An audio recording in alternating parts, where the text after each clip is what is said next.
আজকে আমরা অল্প সময়ে একটা মৌলিক বিষয়ের দিকে আপনাদের দৃষ্টি আকর্ষণ করতে চাই। সেটা হলো কিভাবে আমরা ইসলামপন্থীরা, এই আমাদের ছোট্ট বাংলাদেশের কথাই বলছি, আমাদের এই ছোট্ট বাংলাদেশে ইসলামপন্থীরা কিভাবে আমরা ইসলামকে রাষ্ট্র পর্যায় পর্যন্ত নিয়ে যাব। এটা হচ্ছে আমাদের আজকের আলোচনার মূল বিষয়। বিষয়টা কি গুরুত্বপূর্ণ নাকি গুরুত্বপূর্ণ না? আপনাদের আসলে প্রথমে কি মনে হয় যে ইসলাম কি রাষ্ট্র ব্যবস্থায় যাওয়ার কোনো প্রয়োজন আছে না নাই? আচ্ছা, রাষ্ট্র ব্যবস্থা ইসলাম গেলে কি উপকার আর না গেলে ক্ষতি কি? না গেলে উপকার কি? আচ্ছা, গেলে উপকার কি? দু একটা উপকার বলেন দেখি। একজন ভাই বলেছেন সমাজে শান্তি প্রতিষ্ঠিত হবে। আর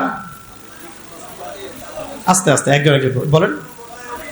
ইসলামী শাসন ব্যবস্থা প্রতিষ্ঠিত হবে। আর দুর্নীতি হবে না। আর হ্যাঁ, দুর্নীতি মুক্ত সমাজ হবে। আর হ্যাঁ, ইফটিজিং হবে না। এই তো। আর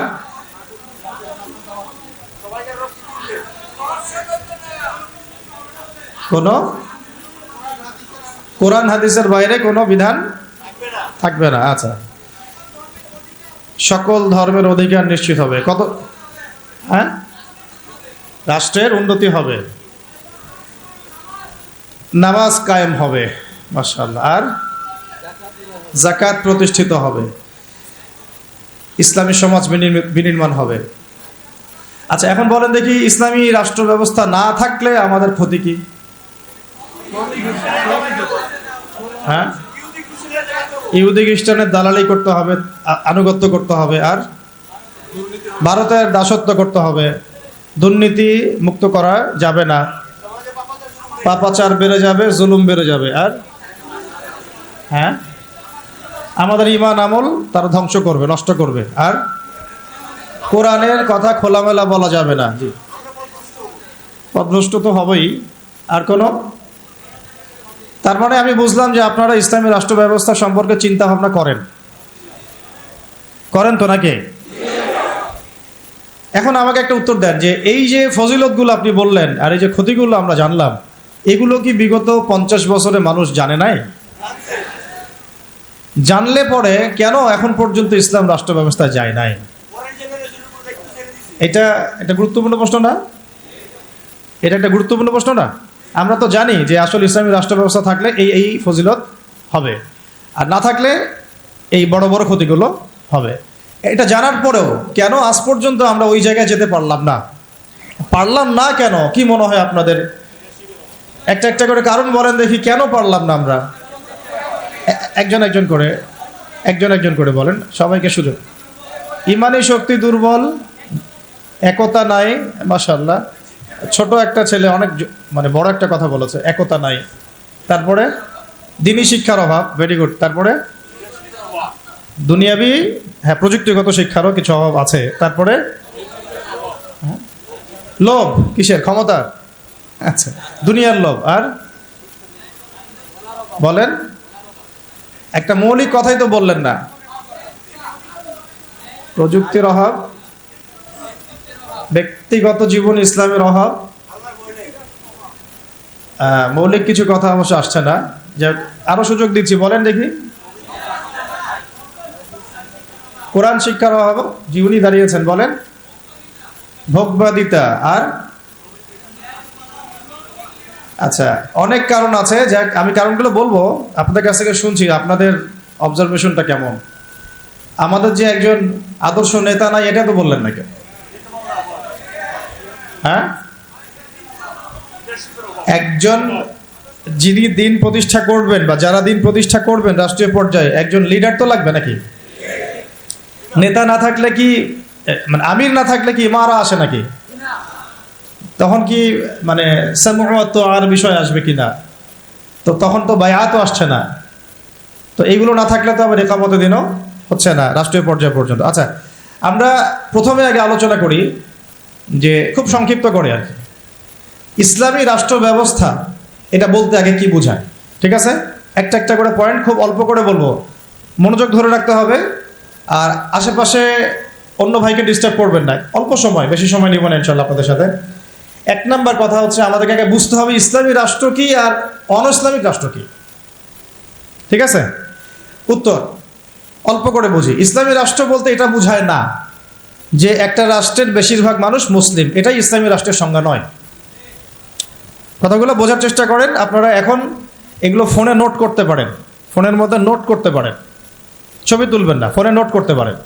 ইসলামী রাষ্ট্র কাকে বলে? যেই রাষ্ট্রের শাসন ব্যবস্থা শুধুমাত্র আল্লাহ এবং তার রাসূলের বিধান অনুযায়ী পরিচালিত হয় তাকে বলা হয় ইসলামী রাষ্ট্র।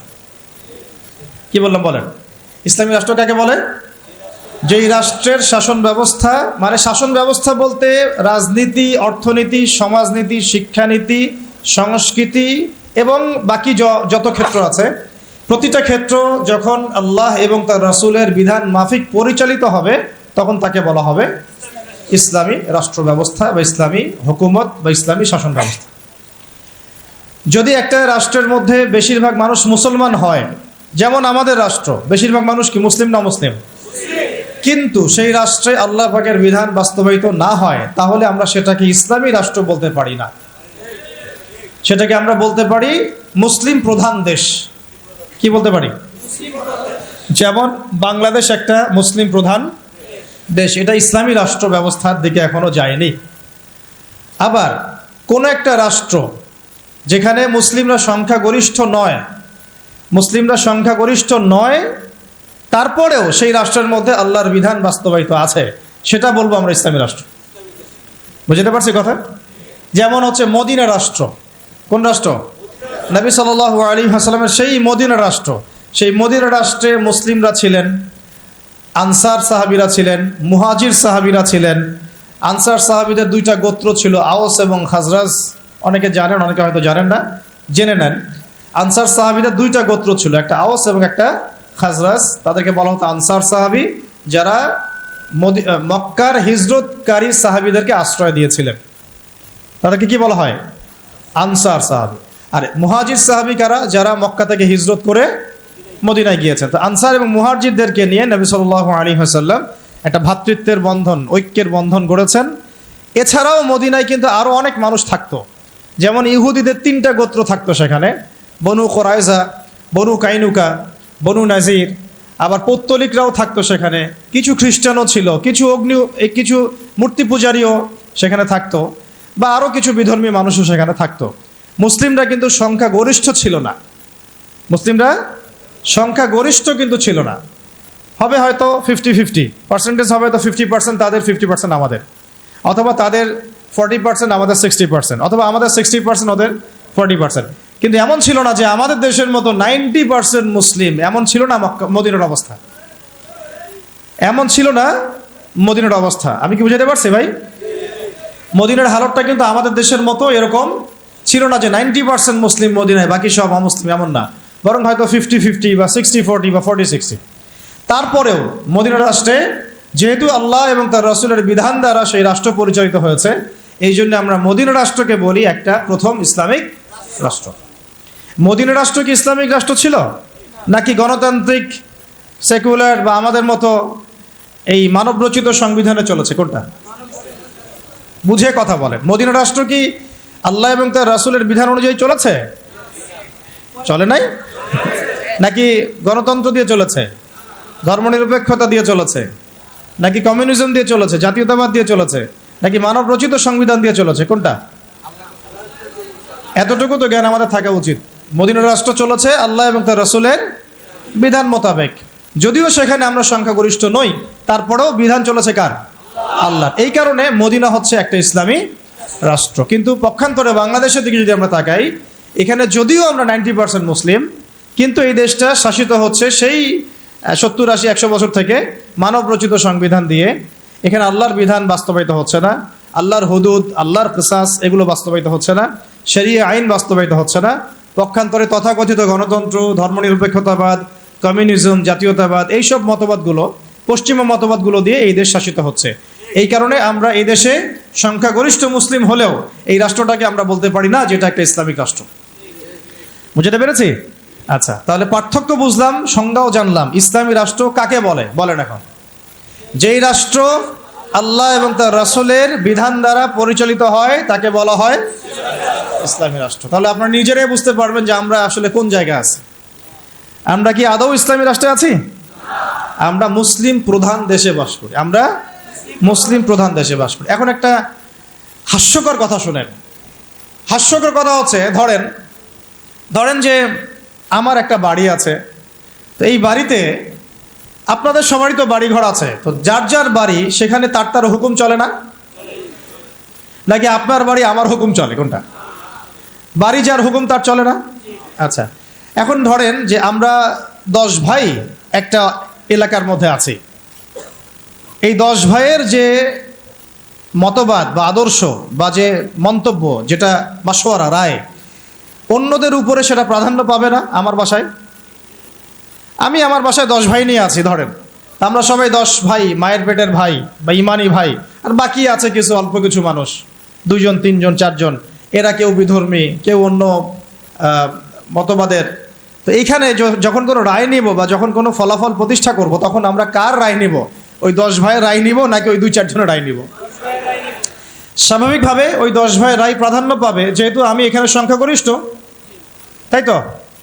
এবং আমরা আল্লাহর এবং তার রাসূলের বিধান অনুযায়ী চলছি, তাই আমাদের কাছে তো উৎসটাও অভ্রান্ত সত্যের উৎস, এখানে তো বাতিলের কোনো সংমিশ্রণ নাই। তো এখন বাংলাদেশে 90% মুসলিম থাকার পরেও, 90% মুসলিম থাকার পরেও বাংলাদেশের রাষ্ট্র ব্যবস্থায় কোরআনের বিধান বাস্তবায়িত হয় নাই। বাংলাদেশের রাষ্ট্র ব্যবস্থায় আল্লাহর শরিয়া আইন বাস্তবায়িত হয় নাই। বাংলাদেশের শিক্ষা ব্যবস্থায় ইসলামী শিক্ষাকে বাধ্যতামূলক করা হয় নাই। বাংলাদেশের সংস্কৃতির মধ্যে ইসলামী সংস্কৃতিকে বাধ্যতামূলক করা হয় নাই। বাংলাদেশের অর্থনীতির মধ্যে সুদবিহীন ইসলামী অর্থনীতি বাস্তবায়িত করা হয় নাই। বাংলাদেশের রাজনীতির মধ্যে ইসলামী কোরআন এবং সুন্নাহ ভিত্তিক ইসলামিক যে রাজনীতি, নবী সাল্লাল্লাহু আলাইহি ওয়াসাল্লামের যে রাজনীতি, এটাকে বাধ্যতামূলক করা হয় নাই। ব্যাপারটা হাস্যকর না? আমার ঘর, আমার জমিন, আমার দেশ, আমার মাটি, আমরাই সংখ্যাগরিষ্ঠ, আর আমাদের ধর্মেই এখানে উপেক্ষিত। কি বুঝতে পারছেন না?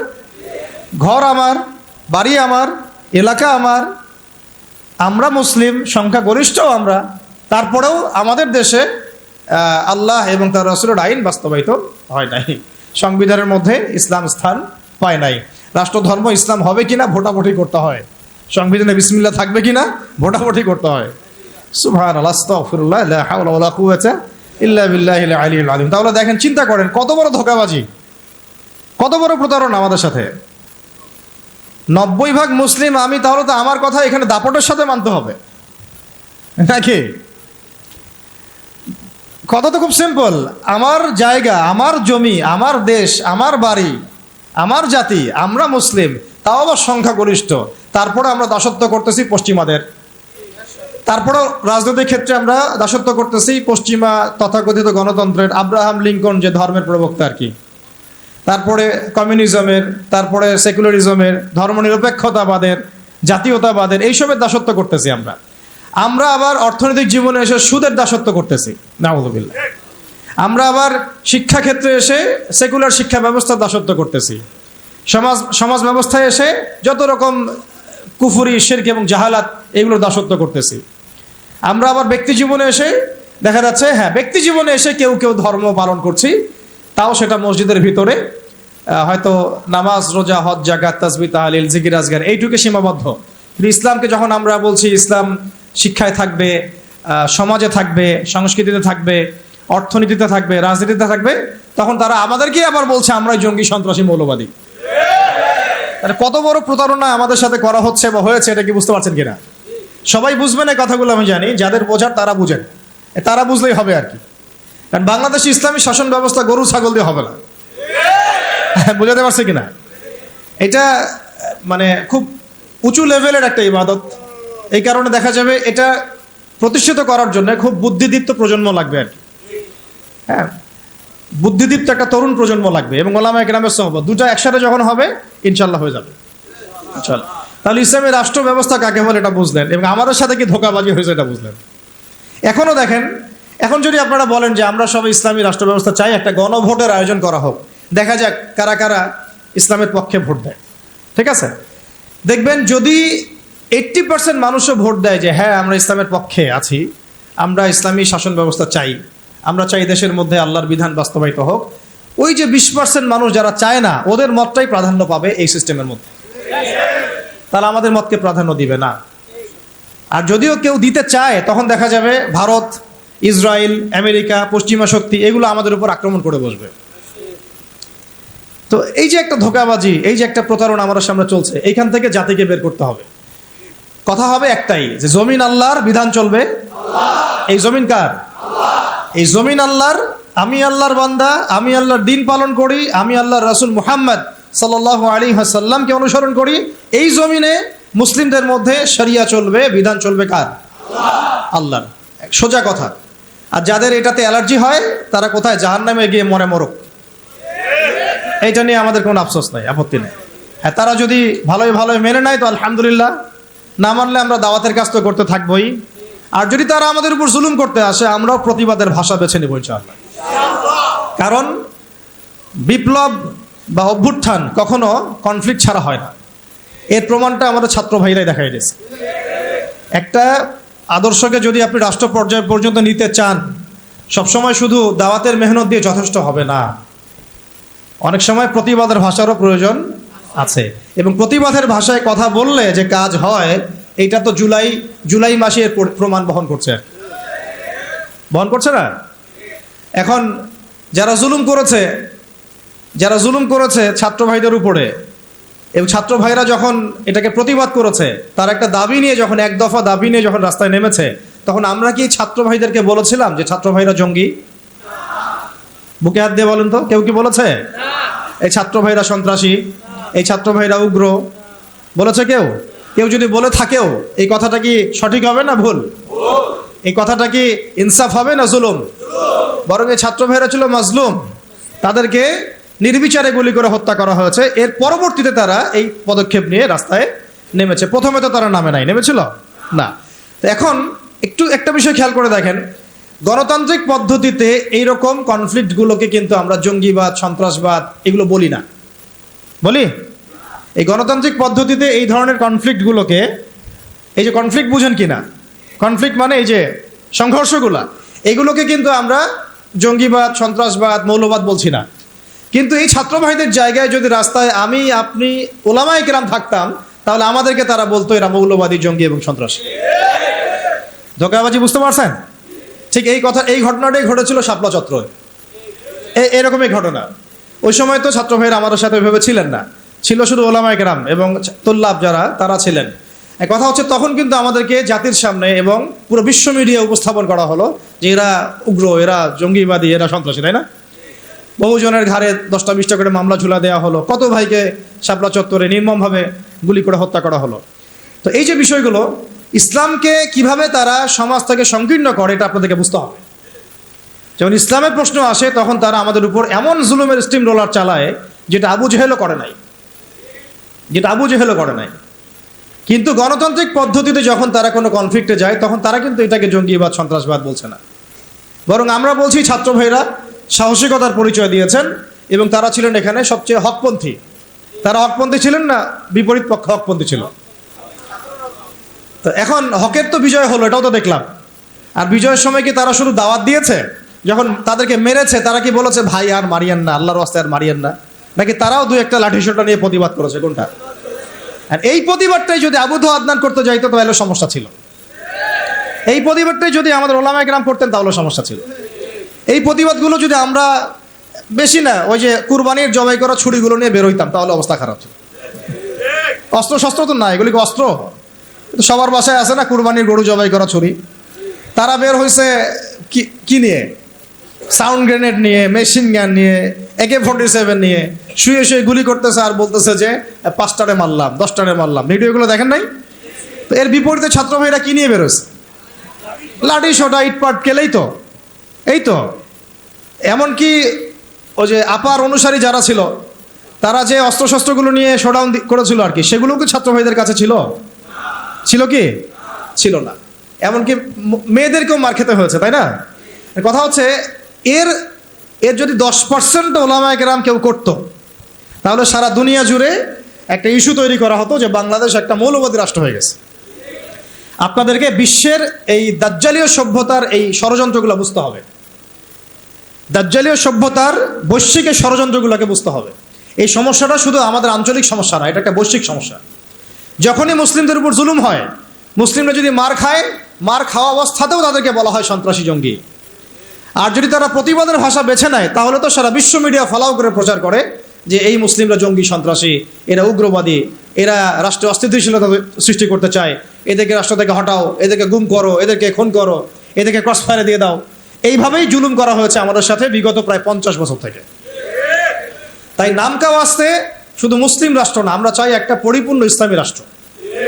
যতদিন পর্যন্ত পরিপূর্ণ ইসলামী রাষ্ট্র এবং শাসন ব্যবস্থা কায়েম না হচ্ছে, ততক্ষণ উলামায়ে কেরামদের দুর্দশাও দূর হবে না, আমাদের দুর্দশাও দূর হবে না, ওয়াল্লাহি দূর হবে না। বরং ওরা মসজিদ মাদ্রাসাগুলো পর্যন্ত নিয়ন্ত্রণ করতে থাকবে। নিয়ন্ত্রণ করে নাই তার আগে? এমনকি জুমার খুতবায় চিঠি পাঠায় দেওয়া হতো যে এই যে এই বিষয়ে আলোচনা করবেন, বাকি ডানে বামে যেন কথা না যায়। প্রত্যেকটা মসজিদে ডিজিএফআই বসে থাকতো, এনএসআই বসে থাকতো, ডিবির লোকজন বসে থাকতো। হয়তো এখনো থাকে, কিন্তু অত সাহসিকতার সাথে হয়তো বের হতে পারে না, কিন্তু আছে ঠিকই। কথা হচ্ছে যে তখন তো প্রত্যেকটা রেকর্ড চলে যেত জায়গা মতো, কোন জায়গায় কি আলোচনা হচ্ছে, কোন মাহফিলে কি আলোচনা হচ্ছে। এই জন্য আপনাদেরকে আমি বলতাম, এখনো বলি যে মোবাইল ফোনের এই যে মানুষকে প্রচার করার, জানান দেওয়ার যে একটা অপসংস্কৃতি, এখান থেকে বের হন। কিছু কাজ গোপনে করতে শিখেন। তারা গোপনে গোপনে এইভাবে দায়ীদের, আলেমদের নাম লিস্ট করে গোপনে গোপনে উঠাই ফেলতো। করার সময় তারা কি বলতো লাইভে এসে অমুককে আজকে গুম করবো, বলতো কখনো? তাহলে আমরা তো দেখা যায় এমন একটা অবস্থা, কোথাও ওয়াজ করতে গেলে আজকে ওয়াজ করে আসলাম 1.5 ঘন্টা, আল্লাহ যেন কাজে বরকত দান করেন। জানাইতেই হবে মানুষকে, আমার না জানানোর পর্যন্ত আমার ইবাদত মনে হয় কবুল হচ্ছে না। এই যে একটা সাইকোলজিক্যাল ডিসঅর্ডার, আমি বলি এটা সাইকোলজিক্যাল ডিসঅর্ডার, মানে আমাদেরকে আরো অনেক স্মার্ট হইতে হবে। এত সহজ না রাষ্ট্র পর্যায় পর্যন্ত ইসলামকে নিয়ে যাওয়া।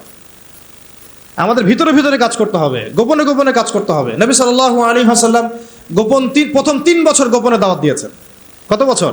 3 বছর টানা। কিছু কাজ গোপনে করতে হয়, কিছু কাজ গোপনে করতে হয়। তাহাজ্জুদের কিছু দোয়া গোপনে করতে হয়। ওই গোপন দোয়াতে ওমর রাদিয়াল্লাহু আনহুর মতো মানুষ ইসলাম কবুল করে। ভালো করে বুঝবেন, সবকিছু প্রচার করতে হয় না। হ্যাঁ, প্রচার আমি করব, যেটা প্রচার করার প্রয়োজন, যেটা প্রচার করা দরকার, যেটা প্রচার করলে কাফেরের গায়ে জ্বালা ধরবে, সেগুলো আমরা প্রচার করবো। কিন্তু সবকিছু সব জায়গায় প্রচার করতে হয় না, এটা আমাদেরকে বুঝতে হবে। এখন যারা বাংলাদেশকে শাসন করছে এখনো, তারা কি সব পলিসিগুলো সবার সামনে উন্মুক্ত করছে? করছে না। গোপনে গোপনে কি হচ্ছে আল্লাহই ভালো জানে। কি হচ্ছে আমরা তো আজ করতে পারি, আজ তো করতে পারছি। এরপরে যারা ওই যে ওত পেতে বসে আছে আর কি, সুযোগ পাইলেই ক্ষমতা দখল করবে, তারা কি করতেছে এটা কি আপনাদের সবাইকে বলতেছে? গোপনে গোপনে করছে, মাঠ রেডি করছে তারা। ঠিক এই কারণে আমরা যদি ইসলামিক রাষ্ট্র ব্যবস্থায় যেতে চাই, তাহলে ওলামায়ে কেরাম এবং আপনাদেরকে, স্পেশালি ইয়াং জেনারেশন, তরুণদেরকে, তোল্লাবদেরকে কিছু কিছু বিষয়ে গোপন রাখার অভ্যাস তৈরি করতে হবে। আল্লাহ পাক করার তৌফিক দান করেন।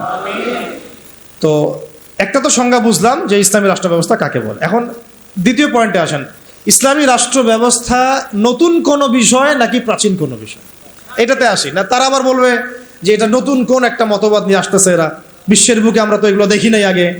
আমরা দেখে আসছি ওই সোভিয়েতের শাসন, দেখে আসছি ওই মাও সেতুংয়ের শাসন, দেখে আসছি লেনিনকে দেখেছি, স্টেলিনকে দেখেছি, ওই আব্রাহাম লিঙ্কনের শাসন দেখেছি, তাই না? পশ্চিমাদের উত্থান দেখেছি, ফরাসি বিপ্লব দেখেছি।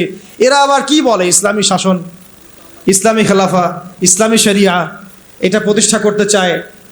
তো তারা তো আমাদেরকে মনে করবে আমরা জাদুঘরে রাখার প্রাণী, মঙ্গল গ্রহ থেকে মনে হয় আসছি, তাই না? এখন জবাবটা জেনে রাখেন। জবাব হচ্ছে, পৃথিবীর প্রথম মানুষ ছিলেন একজন নবী। বলেন, কি বললাম? পৃথিবীর প্রথম মানুষ ছিলেন একজন, কি নাম? আদম আলাইহিস সালাম। তো আদম আলাইহিস সালামকে আল্লাহ পাক কি হিসেবে সৃষ্টি করেছেন? জবাব, খলিফা হিসেবে। কি হিসেবে? ওয়াইজ ক্বালা রাব্বুকা লিল মালায়েকা ইন্নী জাইলুন ফিল আরদি খলিফা।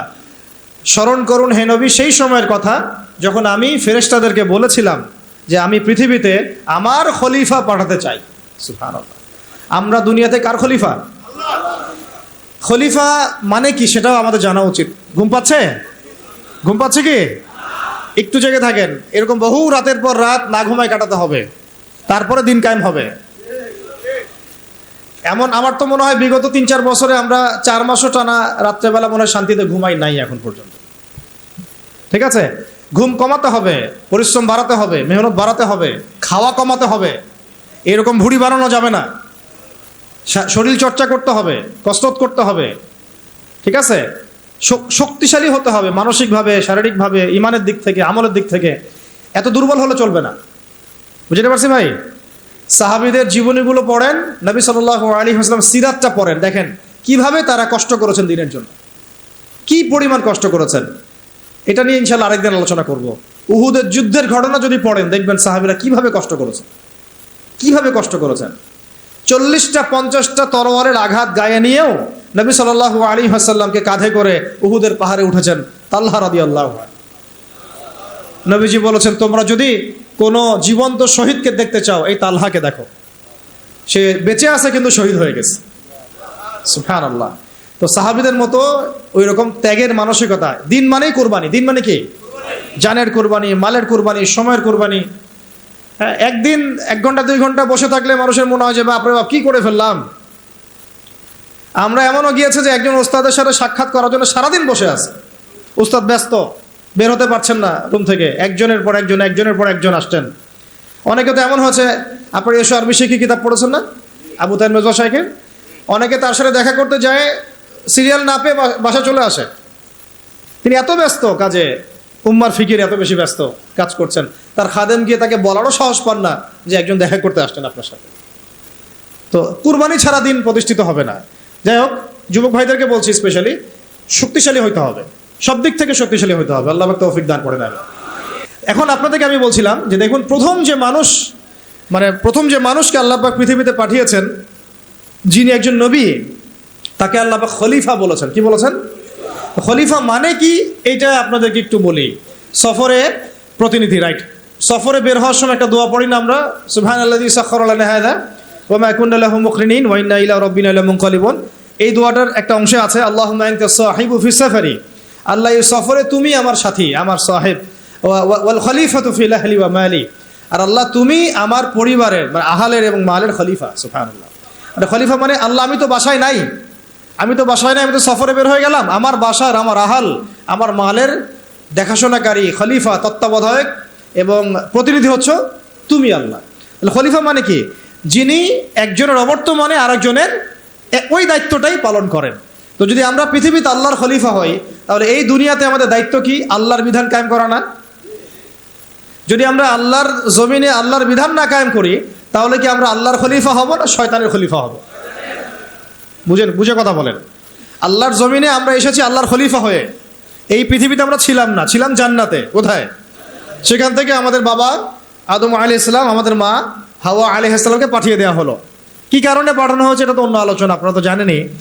সাথে ইবলিসকেও পাঠানো হয়েছে। কাকে? ইবলিসকে। এই কনফ্লিক্ট চলছে, কিয়ামত পর্যন্ত চলবে। আর মানুষের হায়াত অল্প, ইবলিসের হায়াত আবার কিয়ামত পর্যন্ত, তাই না? তো এখন তার মিশন হচ্ছে মানুষকে সে জাহান্নামে নিয়ে যাবে।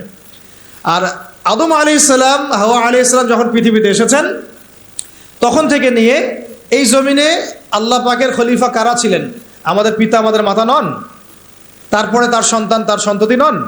এখন যদি আমরা আল্লাহর জমিনে এসে আল্লাহর বিধান বাস্তবায়ন না করি, তাহলে কি আমরা আল্লাহর খলিফা হতে পারবো না শয়তানের খলিফা হব?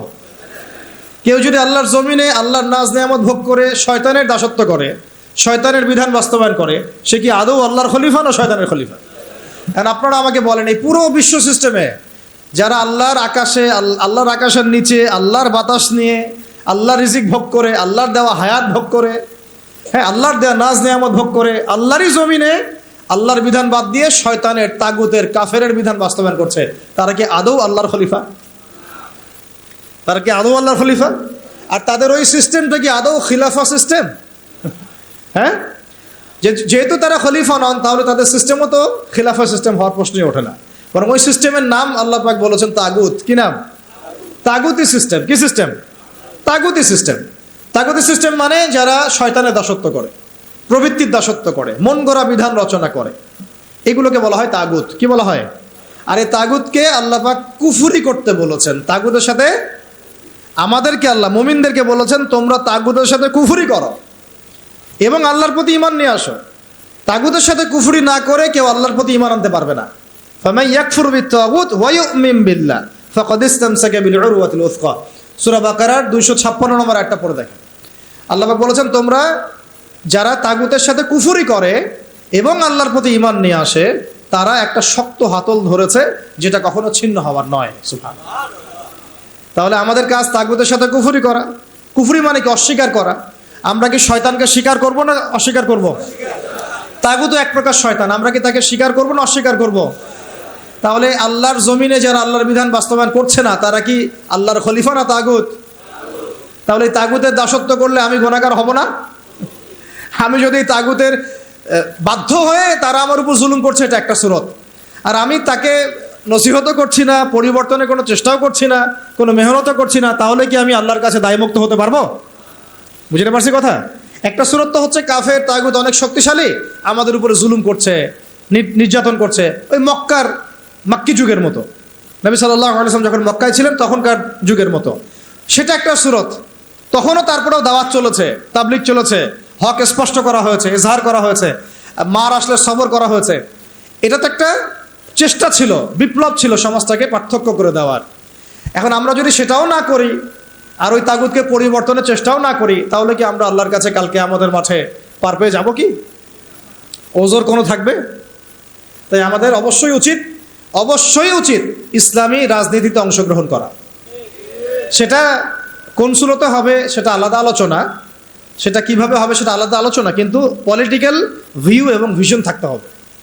যেইভাবে আমরা মসজিদ, মাদ্রাসা, মক্তব এই বিষয়গুলো পরিচালনা করি, যেইভাবে আমরা নামাজের ইমামতি করি, যেইভাবে আমরা ওয়াজ মাহফিলের প্যান্ডেলে বসি, যেভাবে আমরা লেকচার দেই, যেভাবে আমরা মানুষকে নসিহত করি, এইভাবে আমাদেরকে অর্থনীতি, শিক্ষা, সংস্কৃতি এবং রাজনীতির দায়িত্ব নিতে হবে। নিতে হবে কি না? নিতে হবে। এবং এই দায়িত্ব নেওয়ার সবচেয়ে যোগ্য মানুষ তারাই যারা ওলামায়ে কেরাম। এই দায়িত্ব নেওয়ার সবচেয়ে যোগ্য মানুষ কারা? ধরেন এখানে 10 জন, এটা আরেকটা আফসোসের কথা ভাই, এই অংশটা বুঝতে হবে। এখানে ধরেন 10 জন ভাই বসে আছেন, কেউ আলেম নন, জেনারেল লাইনের ছাত্র, তালেবে ইলম নন, আমরা তালেবে ইলম বলতে যা বুঝাই সেটাও নন। আর 2 জন ভাই আছেন আমাদের এখানে আলেম, মাশাআল্লাহ, নামাজের আজান দেয়া হলো, একামত এবং ইমামতি হবে। তো একামত, আজান এবং ইমামতি এই তিনটা কাজ কি আমি ওই 10 জন ব্যক্তিকে দিব না ওই 3 জন ব্যক্তিকে দিব? 3 জনের একজন হয়তো আজান দিবেন, একজন হয়তো ইকামত দিবেন, বা যিনি আজান দিবেন তিনি ইকামত দিবেন, আর একজন ইমামতি করবেন, তাই না? তাহলে আমি মসজিদের মধ্যে ইমামতির দায়িত্ব কেন জেনারেল ভাইকে দিলাম না? কেন ওই ভাইকে দিলাম না? কারণ আমি জানি তার তেলাওয়াতে ভুল হতে পারে, তার কেরাতে ভুল হতে পারে, কেরাতে এমন ভুল হতে পারে যে অর্থ পার্থক্য হয়ে যাচ্ছে, অর্থ বিকৃত হয়ে যাচ্ছে, হতে পারে। তো স্বাভাবিক, এটাই হবে হয়তোবা, ইল্লা মাশাআল্লাহ। এটা চিন্তা করে নামাজ বাঁচানোর স্বার্থে, ওই ওয়াক্তের নামাজ বাঁচানোর স্বার্থে, মুসল্লিদের নামাজ যেন নষ্ট না হয় এই স্বার্থে, এবং শরীয়ী হক আদায় করে আমি একজন আলেমকে সামনে এগিয়ে দিলাম, তাই তো? কিন্তু এই কাজটা আমি শিক্ষানীতির মধ্যে করছি না, এই কাজটা আমি ইসলামী অর্থনৈতিক ব্যবস্থা বা রাষ্ট্রীয় অর্থনৈতিক ব্যবস্থার মধ্যে করছি না, এই কাজটা আমি সমাজনীতির মধ্যে আনতে পারছি না, এই কাজটা আমি রাষ্ট্র ব্যবস্থা আনতে পারছি না। যেই কিছু অযোগ্য মানুষকে আমি ইমামতির দায়িত্ব দিলাম না, তাদের চাইতেও 1000 গুণ অযোগ্য মানুষকে আমি রাষ্ট্রের দায়িত্ব দিয়ে বসে আছি। এটা আফসোস না? এটা আফসোসের বিষয় না? মনে করেন আমি এখানে বসে আছি এবং আমাদের ওস্তাদরা এখানে বসে আছেন, আমি তো নিজেই কখন ইমামতি করতে যাব না। কেন যাব না? এখানে আরো যোগ্য মানুষ আছেন, তাই তো? তাহলে আমাদের মধ্যেই যদি এভাবে আমরা এড়িয়ে যাই, আমরা যোগ্য মানুষকে সামনে ঠেলে দেই, কিন্তু রাষ্ট্র চালানো একটা বিশাল কাজ, যার মধ্য দিয়ে 16 কোটি মানুষের ভাগ্য নির্ধারিত হচ্ছে। মানে ভাগ্য বলতে বোঝাচ্ছি ভালো মন্দ, জুলুম, ইনসাফ, এই বিষয়গুলো নির্ধারিত হচ্ছে না রাষ্ট্র ব্যবস্থার মধ্য দিয়ে। তো এই দায়িত্বটা আমি আবার কিছু অযোগ্য মানুষের হাতে দিয়ে নিশ্চিন্তে বাসায় গিয়ে ঘুমাচ্ছি। এটা তো আমাদের একটা অদূরদর্শিতা না? এই জন্য আমাদের সবাইকে একটা পলিটিক্যাল ভিশন এখন রাখতে হবে।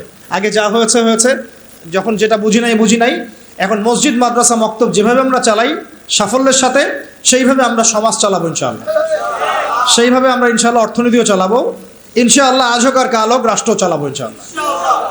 এবং আমরা আমাদের তরুণ ভাইদেরকে সাথে নিব, প্রতিভাবান ভাইদেরকে সাথে নিব, তুল্লাবদেরকে সাথে নিব, যারা সাহসী তাদেরকে সাথে নিব। আমাদের মধ্যে যারা অমুসলিম কিন্তু আবু তালেবের মতো আমাদের কাছে ওই ভূমিকা রাখবে, প্রয়োজনে সেই মানুষদেরকে আমরা স্পেস দিব ইনশাআল্লাহ। আবু তালেব আমাদেরকে সাহায্য করেন নাই মক্কায়, করেছেন কিনা?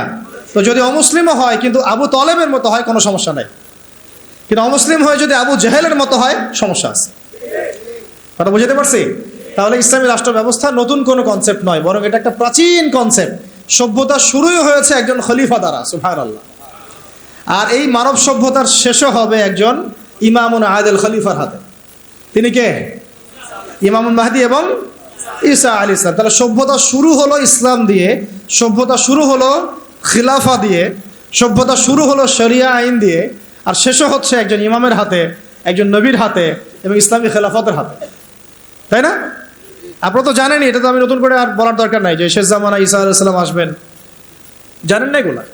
তিনি 40 বছর বিশ্ব শাসন করবেন। তিনি কি বিশ্ব শাসন করতে গিয়ে জাতিসংঘের কাছে গিয়ে বলবেন আমাকে ফিলিস্তিনের রাষ্ট্র ব্যবস্থার অনুমোদন দেন, ছাড়পত্র দেন? ওই জাতিসংঘ যদি তাকে বাধা দিতে আসে, পুরো জাতিসংঘের সাথে উনি জিহাদ ঘোষণা করবেন।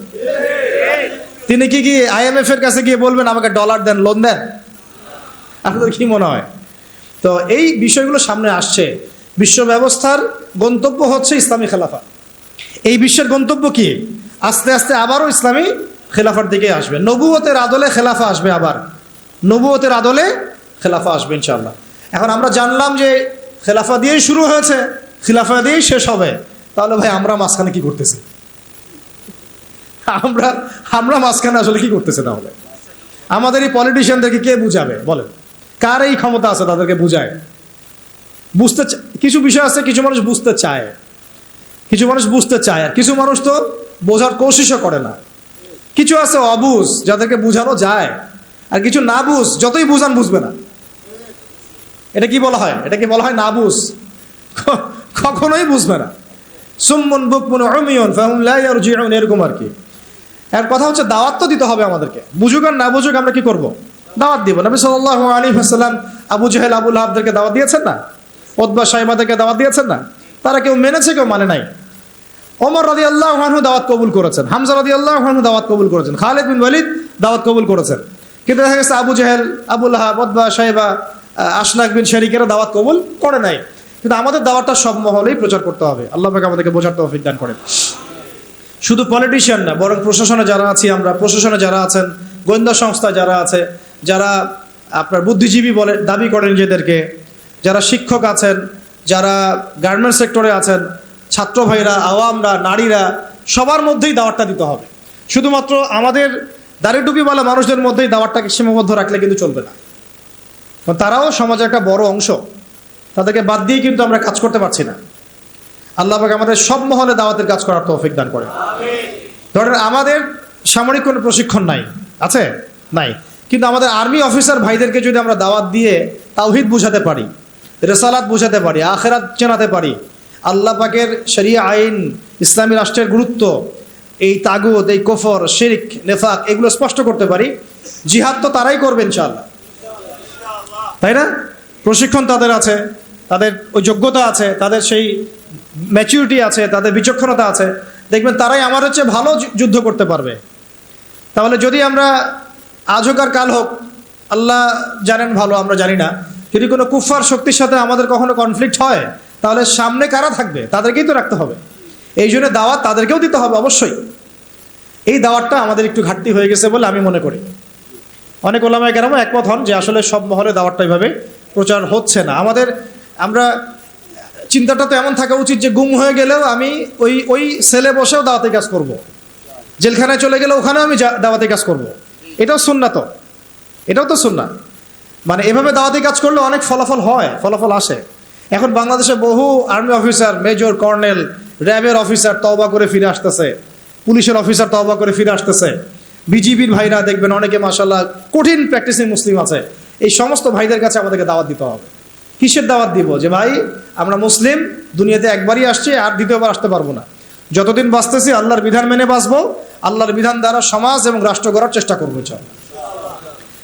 এবং এটার পথ পদ্ধতি আমাদের সামনে স্পষ্ট আছে। আমাদের কাছে পশ্চিমা মতবাদ থেকে পথ পদ্ধতি নেওয়া লাগবে না। আমাদের কাছে পথ পদ্ধতি একদম স্পষ্ট, রূপরেখা আমাদের কি স্পষ্ট আছে। আমাদের গোপন কোনো এজেন্ডা নাই, আমাদের এজেন্ডা একদম স্পষ্ট। আমাদের সামনে নবী সাল্লাল্লাহু আলাইহি ওয়াসাল্লামের উসওয়াতুল হাসানা আছে এবং তার সিরাত মোবারক আমাদের সামনে আছে। ওইটা ধরে ধরে আমরা পথ চলবো ইনশাআল্লাহ। দেখবেন ইনশাআল্লাহ তাআলা একদিন না একদিন আল্লাহ পাকের জমিনে আল্লাহর দিন কায়েম হবে ইনশাআল্লাহ। আল্লাহ পাক আমাদের সবাইকে ওই কাফেলায় যেন কবুল করেন, আমিন। এখন এটা যে প্রাচীন মতবাদ এটা বুঝলাম তো, এখন আপনারা আমাকে উত্তর দেন দেখি। অনেক তো বলে ফেললাম। এখন নূহ আলাইহিস সালাম কি আল্লাহর খলিফা ছিলেন না? তিনি কি কোনো শয়তানি মতবাদ চালু করেছিলেন? নাউযুবিল্লাহ। ইব্রাহিম আলাইহিস সালাম তিনি কি মানব রচিত আইন চালু করেছিলেন? নবী মূসা আলাইহিস সালাম, ঈসা ইবনে মারইয়াম, আমাদের নবী মুহাম্মদ সাল্লাল্লাহু আলাইহি ওয়াসাল্লাম তিনি কি মানব রচিত বিধান চালু করেছিলেন নাকি আল্লাহর বিধান দ্বারা রাষ্ট্র পরিচালনা করেছেন? আর আমাদের সমাজের মানুষরা এতই পাক্কা মুসলমান, মাশাআল্লাহ, এত পাক্কা মুসলমান যে নামাজের পদ্ধতিতে সে এক চুল ছাড় দিতে চায় না। একদম 100% সুন্নাহ মাফিক নামাজ পড়তে হবে তার, সহিহ নামাজ। ঠিক আছে, সহিরও তো অনেক ধরন আছে, ভেরিয়েন্ট আছে আর কি।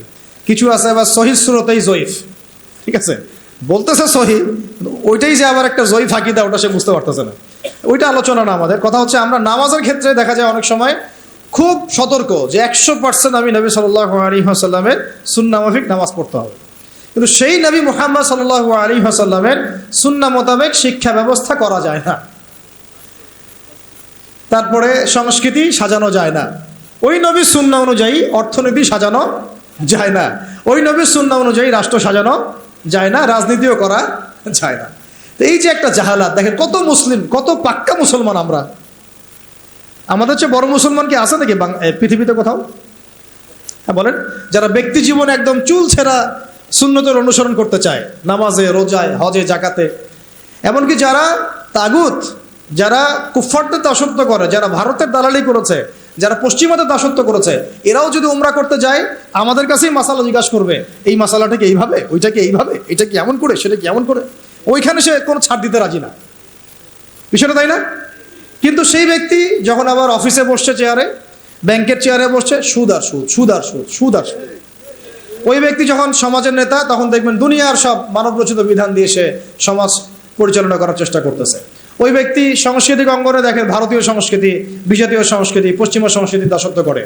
ওই ব্যক্তি আবার দেখেন রাজনীতি করতে গিয়েছে, সব ওই জাতীয়তাবাদ, না হলে ওই গণতন্ত্র, না হলে ওই কি কমিউনিজম, আর ওই যে তথাকথিত একটা আছে ধর্মনিরপেক্ষতাবাদ, 4 ধর্ম মিলেই এক।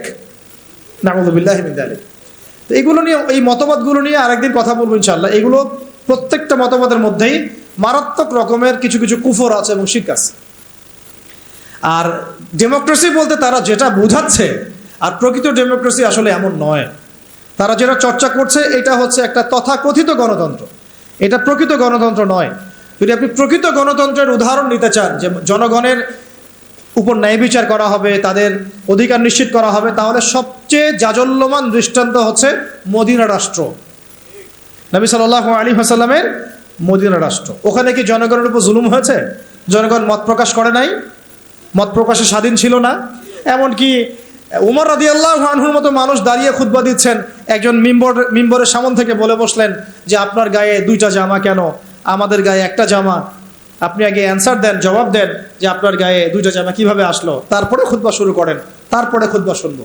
এইরকম কি আমাদের রাষ্ট্রের মধ্যে সম্ভব? গণতন্ত্র যদি বলতে চান তাহলে ওমর রাদিয়াল্লাহু আনহুর এই স্টেটমেন্ট শুনেন। তিনি বলেছিলেন যে ইরাকের ফোরাত নদীর তীরেও যদি কোনো ছাগলের বাচ্চা যদি না খেয়ে মারা যায়, আমি ওমর ভয় করি যে আল্লাহ পাক কিয়ামতের দিন আমাকে জবাবদিহি করান। তাহলে কোনটাকে আপনি গণতন্ত্র বলছেন, কোনটাকে ইনসাফ বলছেন? পৃথিবীর কোন অমুসলিম পর্যন্ত অস্বীকার করতে পারবে না উমর রাদিয়াল্লাহু আনহুর 10 বছরের খেলাফত ছিল বিশ্বের শ্রেষ্ঠ শাসন ব্যবস্থার একটা। কেউ অস্বীকার করতে পারবে? তারপরেও সেটা আমরা মানছি, খাতা কলমে লিখছি, পরীক্ষা পাশের জন্য লিখছি, বাস্তবে কোনো ইমপ্লিমেন্ট নাই। ইমপ্লিমেন্টের প্রশ্ন আসলেই ভয় দেখানো হয়, আরে আমেরিকা তেড়ে আসবে, আরে ইসরায়েল কি বলবে, ভারত আমাদের উপর খেপে যাবে। আমাদের সাথে আল্লাহ আছেন, আমাদের সাথে রাসূলের সুন্নাহ আছে, আর আমরা তো জীবন দেওয়ার জন্যই জন্ম নিয়েছি। আমরা তো একটা শাহাদাতের জন্য সারা দিন রাত দোয়া করতে থাকি আল্লাহর কাছে, তাহলে কাকে ভয় পাচ্ছি আমরা? আর যাদের সাথে আল্লাহ থাকে তাদেরকে কোনো শক্তি কি পরাজিত করতে পারে? ওই রোমানদেরকে মুসলিমরা রাসূল সাল্লাল্লাহু আলাইহি ওয়াসাল্লামের যুগের পরে পরাজিত করে নাই? মোতার যুদ্ধে, ইয়ারমুকের যুদ্ধে ওই পারস্যের সম্প্রদায়কে খালিদ বিন ওয়ালিদ রাদিয়াল্লাহু আনহু, সাদ ইবনে আবি ওয়াক্কাস তারা পরাজিত করেন নাই? তাহলে কাদেরকে ভয় করি আমরা? এই মুশরিকদের কথা বলছেন? ওই দালালরা ছাড়া, তাদের অভ্যন্তরীণ দালালরা ছাড়া তারা আমাদের কিছুই করতে পারবে না। অভ্যন্তরীণ দালালরা ছাড়া তারা আমাদের কিছুই করতে পারবে না। আমাদের দুশ্চিন্তার জায়গা কাফেরদের না, আমাদের দুশ্চিন্তার জায়গা হচ্ছে মুনাফিকরা। আমাদের দুশ্চিন্তার জায়গা কুফাররা নয়, বরং আমাদের দুশ্চিন্তার জায়গা কোনটা? মুনাফিকরা। এই মুনাফিক মুক্ত, দালাল মুক্ত সমাজটা গড়েন, দেখবেন যে ইসলামী শরিয়া অর্ধেক কায়েম হয়ে গেছে ইনশাআল্লাহ। কিন্তু এটাও তো আমরা ব্যর্থ হলাম। এখন পর্যন্ত দেখছি যে সব জায়গায় তারা ঘুরে বেড়াচ্ছে, তাই না? সবার আগে উচিত ছিল এই কেসাসগুলো বাস্তবায়ন করা।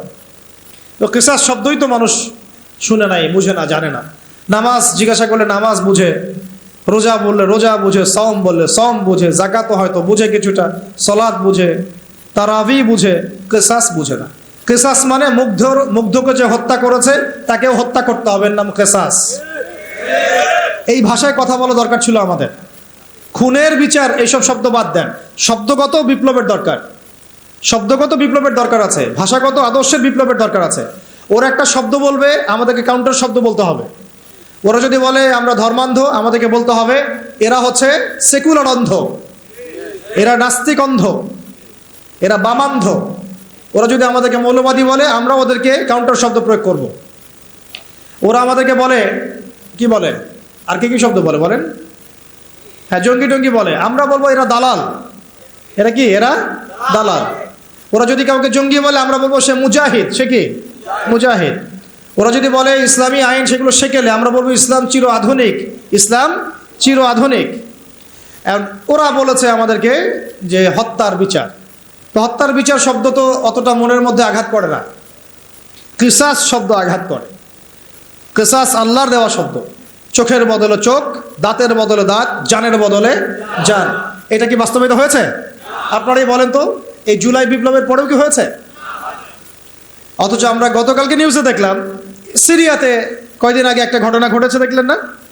যে সিরিয়ার বাশার আল আসাদ এর পতন ঘটিয়ে মুজাহিদ ভাইরা সেখানে গিয়েছে এবং সেটা আলহামদুলিল্লাহ সেটাকে আবার পুনরুদ্ধার করতে সক্ষম হয়েছে।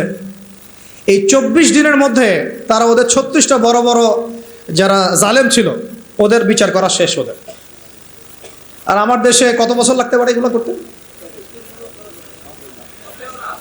এই যে জিনিসগুলো কেন হচ্ছে না, কেন হবে না?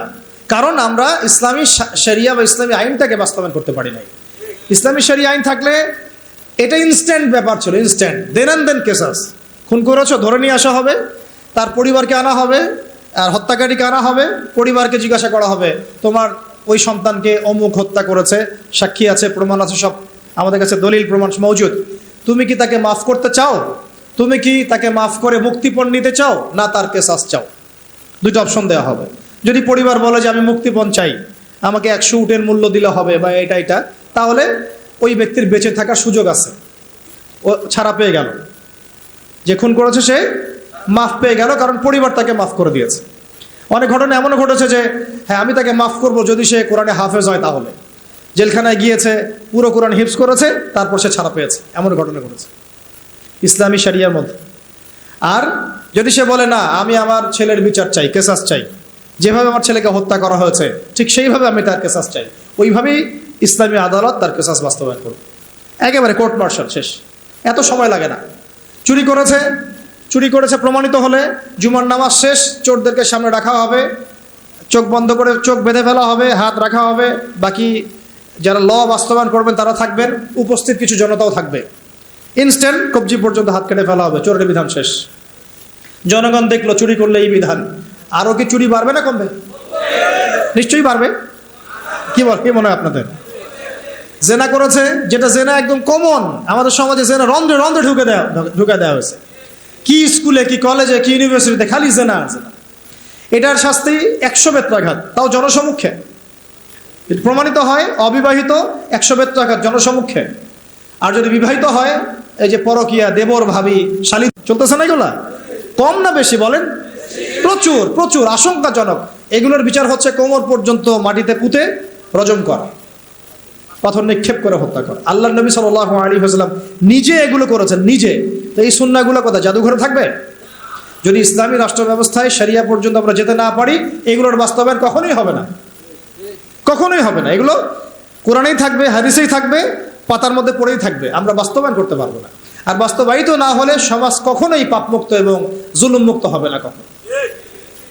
দেখলাম তো আমরা বিগত 50, 60, 70 বছরে যতগুলো মতবাদ আসছে, কোনো মতবাদ এই সমাজটাকে পরিপূর্ণ সংস্কার করতে পারে নাই, রাষ্ট্র সংস্কার করতে পারে নাই, এমনকি দুর্নীতি পর্যন্ত দূর করতে পারে নাই। উপর থেকে নিচ পর্যন্ত দুর্নীতিগ্রস্ত লোক দিয়ে ভর্তি আছে, উপর থেকে নিচ পর্যন্ত। কি মানে কি এমপি, কি মন্ত্রী, কি আমলা, কি বিচারক, কি এসপি, কি ডিসি, দেখবেন উপর থেকে নিচ পর্যন্ত এমন কোন সেকশন নাই যেখানে দুর্নীতি হয় নাই। এবং এটা তারাও জানে, এবং এটা তারাও জানে যারা করছে এবং করেছে। তারপরেও ওই যে আমাদের একটা গা সয়ে নেওয়া স্বভাব আছে, আমাদের জাতিগত একটা মারাত্মক স্বভাব হচ্ছে বদ স্বভাব, সেটা হলো আমরা সব কিছুকে স্বাভাবিক করে ফেলি। একটা সময় সুদ খাইলে মানুষ লজ্জা পাইতো, এখন স্বাভাবিক হয়ে গেছে। জেনা করতো মানুষ লজ্জা পাইতো, মানুষ জানলে কি হবে, এখন ওপেন ঘুরে বেড়াচ্ছে মানুষ এগুলো। একটা সময় মদ খাইলে মানুষের চক্ষু লজ্জা কাজ করতো, এখন দেখেন মদের বোতল হাতে নিয়ে নিয়ে মানুষ ঘুরতেছে, চিপায় চুপায় মদ খাচ্ছে। একটা সময় কেউ যদি বলতো যে এটা সমকামী, ছেলে ছেলে জেনা করে, মানুষ তো আটকে উঠতো, সুবহানাল্লাহ, ইন্নালিল্লাহ, নাউযুবিল্লাহ, এটা কেমন? এখন দেখেন ওরা অধিকার চাচ্ছে। কি আপনারা হাসতেছেন? এলজিবিটি কিউ মানে কি? এলজিবিটি কিউ মানে সমকামিতাকে প্রমোট করা হবে। আর যদি এই এক তাগুদ গিয়ে আরেকটা তাগুদ আসে, আমি 80% নিশ্চিত এটা বাস্তবায়িত হয়ে যাবে, ইল্লা মাশাআল্লাহ, ইল্লা মাশাআল্লাহ। যদি একটা তাগুতের বদলে একটা তাগুত আবার আসে, দেখবেন যে এটা খুব সহজেই সমাজে বাস্তবায়িত হয়ে গেছে। এলজিবিটি কিউ, ট্রান্সজেন্ডার দেখবেন সমাজে অ্যাভেলেবেল। আপনি পাত্রী খুঁজতে যাবেন আপনার ইয়ার জন্যে, বাচ্চার জন্য, সন্তানের জন্য, আগে চেক করতে হবে আসলে ছেলে না মেয়ে, না মেয়ে থেকে ছেলে হয়েছে, না ছেলে থেকে মেয়ে হয়েছে। এই যুগ আসতেছে সামনে, একটা একটা একটা করে দেখেন সব সয়ে নিয়েছি না আমরা। এইভাবে আমরা কিন্তু তাগুতের বিধানগুলো সয়ে নিছি। একটা জাগরণ দরকার আমাদের মধ্যে, এবং এই জাগরণটা আমি আশা করি, স্বপ্ন দেখি যে সাদা দাড়িওয়ালাদেরকে দিয়ে না হলেও কালো দাড়িওয়ালাদেরকে দিয়ে হবে ইনশাআল্লাহ। পারা যাবেন ইনশাআল্লাহ। অনেক পড়াশোনা করতে হবে, অনেক পড়াশোনা করতে হবে, সবর করতে হবে, ধৈর্য ধরতে হবে, দাওয়াতের মেহনত করতে হবে, উলামায়ে কেরামের সোহবতে থাকতে হবে, তাদের কাছে দোয়া নিতে হবে। একদম একটা দুটা কাজ না ভাই, বহু কাজ একসাথে যখন হবে ওই পর্যায়ে যাবো ইনশাআল্লাহ। এখন আপনারা বলতে পারেন যে আমরা কেন ভাইদের মতো এইভাবে মাঠে নামি না, বা এইভাবে কেন আমরা ওইখানে গিয়ে রাষ্ট্র ক্ষমতার দিকে মানে সহিংস কোনো পদ্ধতি বেছে কেন নেই না? কারণ নবী সাল্লাল্লাহু আলাইহি ওয়াসাল্লাম আমাদেরকে এইভাবে শিক্ষা দেন নাই। আমাদেরকে প্রথমে শিক্ষা দেওয়া হয়েছে আমরা জনমত গঠন করব। কি করব? জনমত গঠন করব। সবার আগে আমরা জনগণকে বুঝাবো, তাওহীদ চিনাবো, শিরক চিনাবো, কুফর চেনাবো, তারপরে তাগুত চিনাবো, সুন্নাহ চেনাবো, নামাজি বানাবো, দাওয়াতের মেহনত চলবে, আমর বিল মারুফ চলবে, একই সাথে নাহি আনিল মুনকারও চলবে।